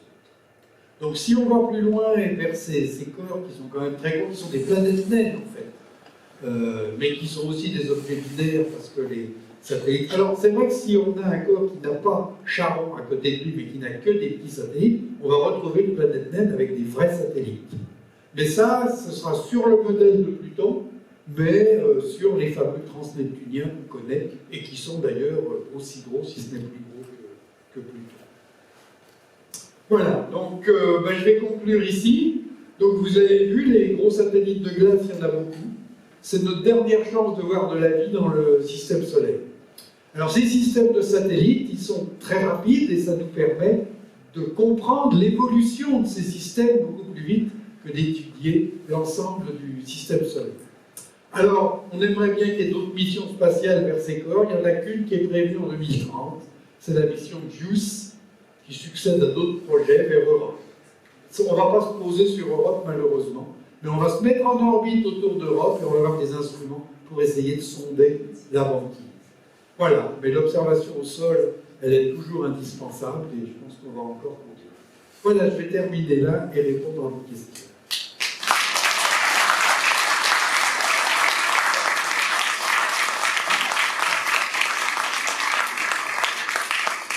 Ici, pour des questions, ici j'ai un ouvrage qui est disponible sur l'astronomie au service de tous, les éphémérides, etc.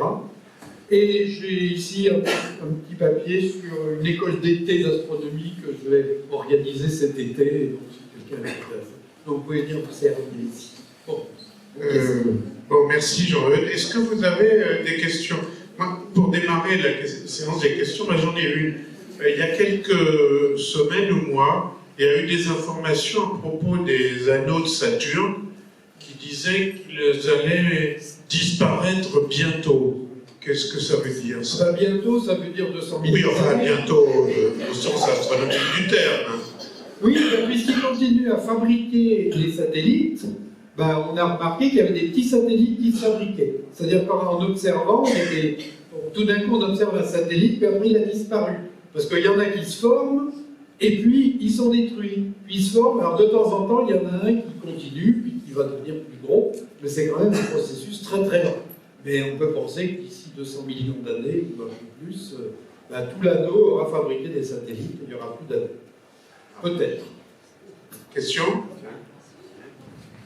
Bonjour, alors je vais poser une question qui va rejoindre un peu celle d'avant, mais étant donné que votre travail c'est de suivre un peu l'évolution de ce qu'il y a dans le système solaire et donc des satellites, est-ce que dans un futur proche, bientôt, il y ait à prévoir des changements dans la structure que l'on connaît actuellement, comme des satellites qui s'agrègent ou qui se désagrègent, ou peut-être des astres qu'on soupçonne d'exister, mais qu'on n'a pas encore observé?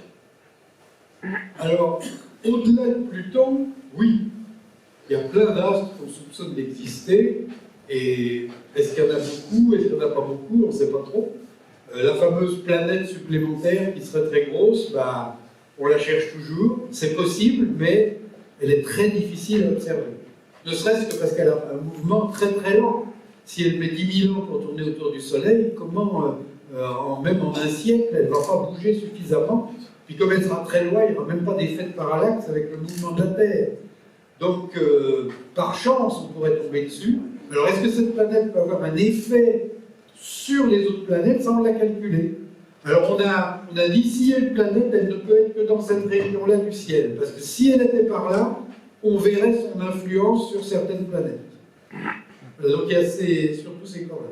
En ce qui concerne les satellites, à part Saturne, qui forme des satellites avec son anneau, pour les autres, non, il n'y a rien à part les satellites de Mars, qui vont s'écraser sur Mars.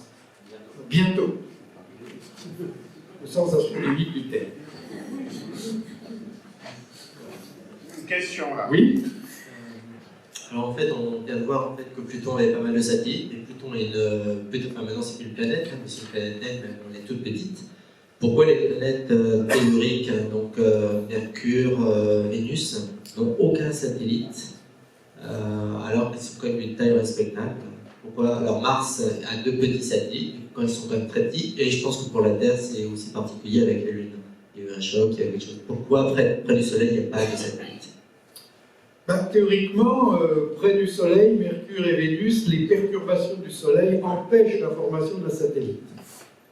Parce que s'il est petit, s'il est un peu loin, il n'y a aucune chance qu'il reste.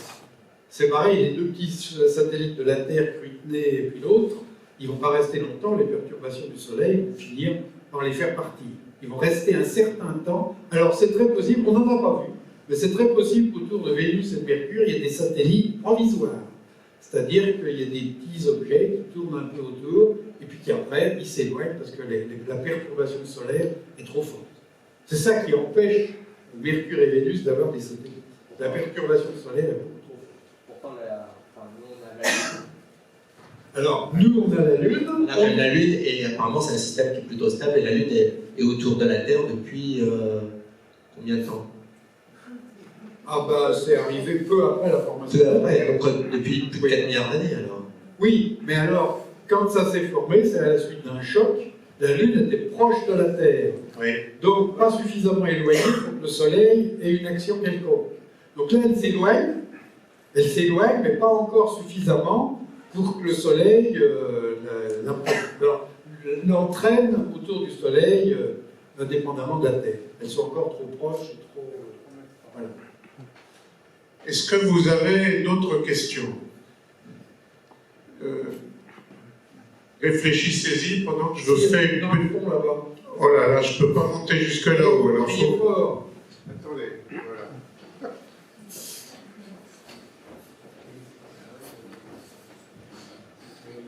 Est-ce que ça existe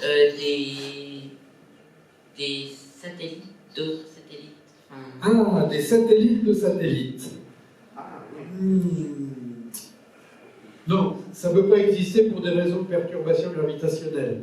Comme le Soleil empêche Mercure et Vénus d'avoir des satellites, si la Lune avait un satellite, la Terre l'en empêcherait.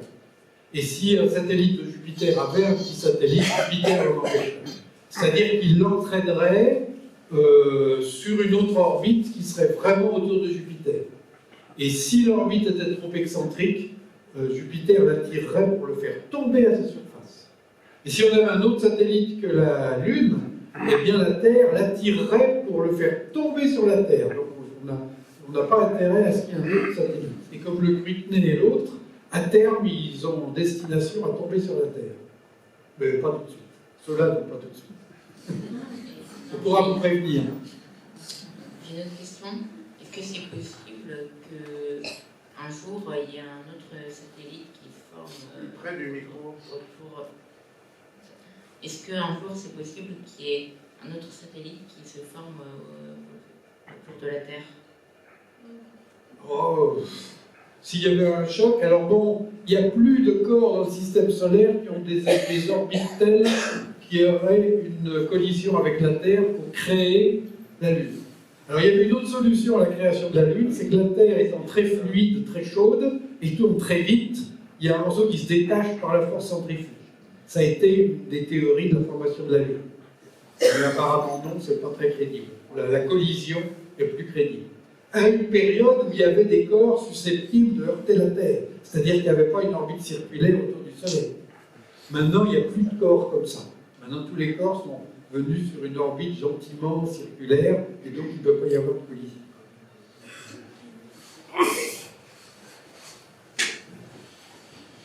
Je crois savoir qu'il existe des satellites troyens De la Terre, de la Terre. On a des corps qui tournent en avant ou en arrière sur des points stables. Enfin, ils ne sont pas réellement autour, mais... oui, alors, il y a effectivement, je n'ai pas le souvenir du nombre, on en a, mais il ne reste pas longtemps. Oui, il y en a très peu, je crois. Ils sont transitoires parce que c'est des points qui ne sont pas stables du tout. Oui. Il y en a très peu, mais il y a effectivement des accumulations. De temps en temps, oui, on peut en voir un, mais il ne restera pas longtemps. Je voudrais vous faire une annonce pour la prochaine conférence que nous vous présenterons ici. Ce sera le 30 mars. Mais vous savez peut-être que l'année 2019, c'est pas n'importe quelle année. C'est l'année où on fête le cinquantenaire des premiers pas de l'homme sur la Lune. Alors aussi pour cette date du 30 mars, nous avons décidé de faire une séance un peu spéciale, une table ronde qui va avoir plusieurs participants très connus, notamment Jean-Pierre Le Breton. Vous vous rappelez Jean-Pierre Le Breton qui était venu il y a quelques années nous parler de la mission Cassini. Le Breton, c'est le papa de la sonde Huygens. Et Bernard Foin, qui vient venir de l'ESA, situé en Hollande. Et il est responsable des villages lunaires. Oui, ne rigolez pas. L'ESA, l'Agence spatiale européenne, réfléchit à la possibilité de construire des bases spatiales permanentes sur la Lune. Et il y a des équipes, et le responsable de cette équipe, c'est Bernard Foin, qui sera avec nous ce jour-là. Il y aura aussi d'autres personnes sur scène. Donc ça va être présenté plutôt sous forme d'une table ronde. Qu'est-ce que nous avons appris des missions Apollo? Pourquoi ne sommes-nous pas capables, pour le moment, au jour d'aujourd'hui, d'y retourner? Devons-nous y retourner? Et si nous retournons sur la Lune, pourquoi y faire? Donc je pense que ça va être très intéressant. Et donc nous vous invitons à cette séance le 30 mars à 20h30, comme d'habitude. Donc si vous n'avez plus de questions, on remercie Jean-Eudes, Arnaud.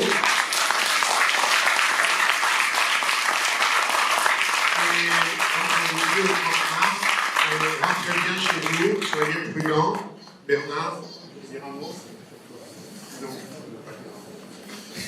Au 30 novembre, venez parce qu'il va y avoir une grande logistique. Le 30 mars, ça va être une table ronde avec 4 fauteuils ici. Il faut venir parce qu'on fait venir 2 grandes personnalités de Hollande, donc il faut à tout prix qu'il n'y ait plus un seul fauteuil de libre. Donc revenez tous obligatoirement. Merci.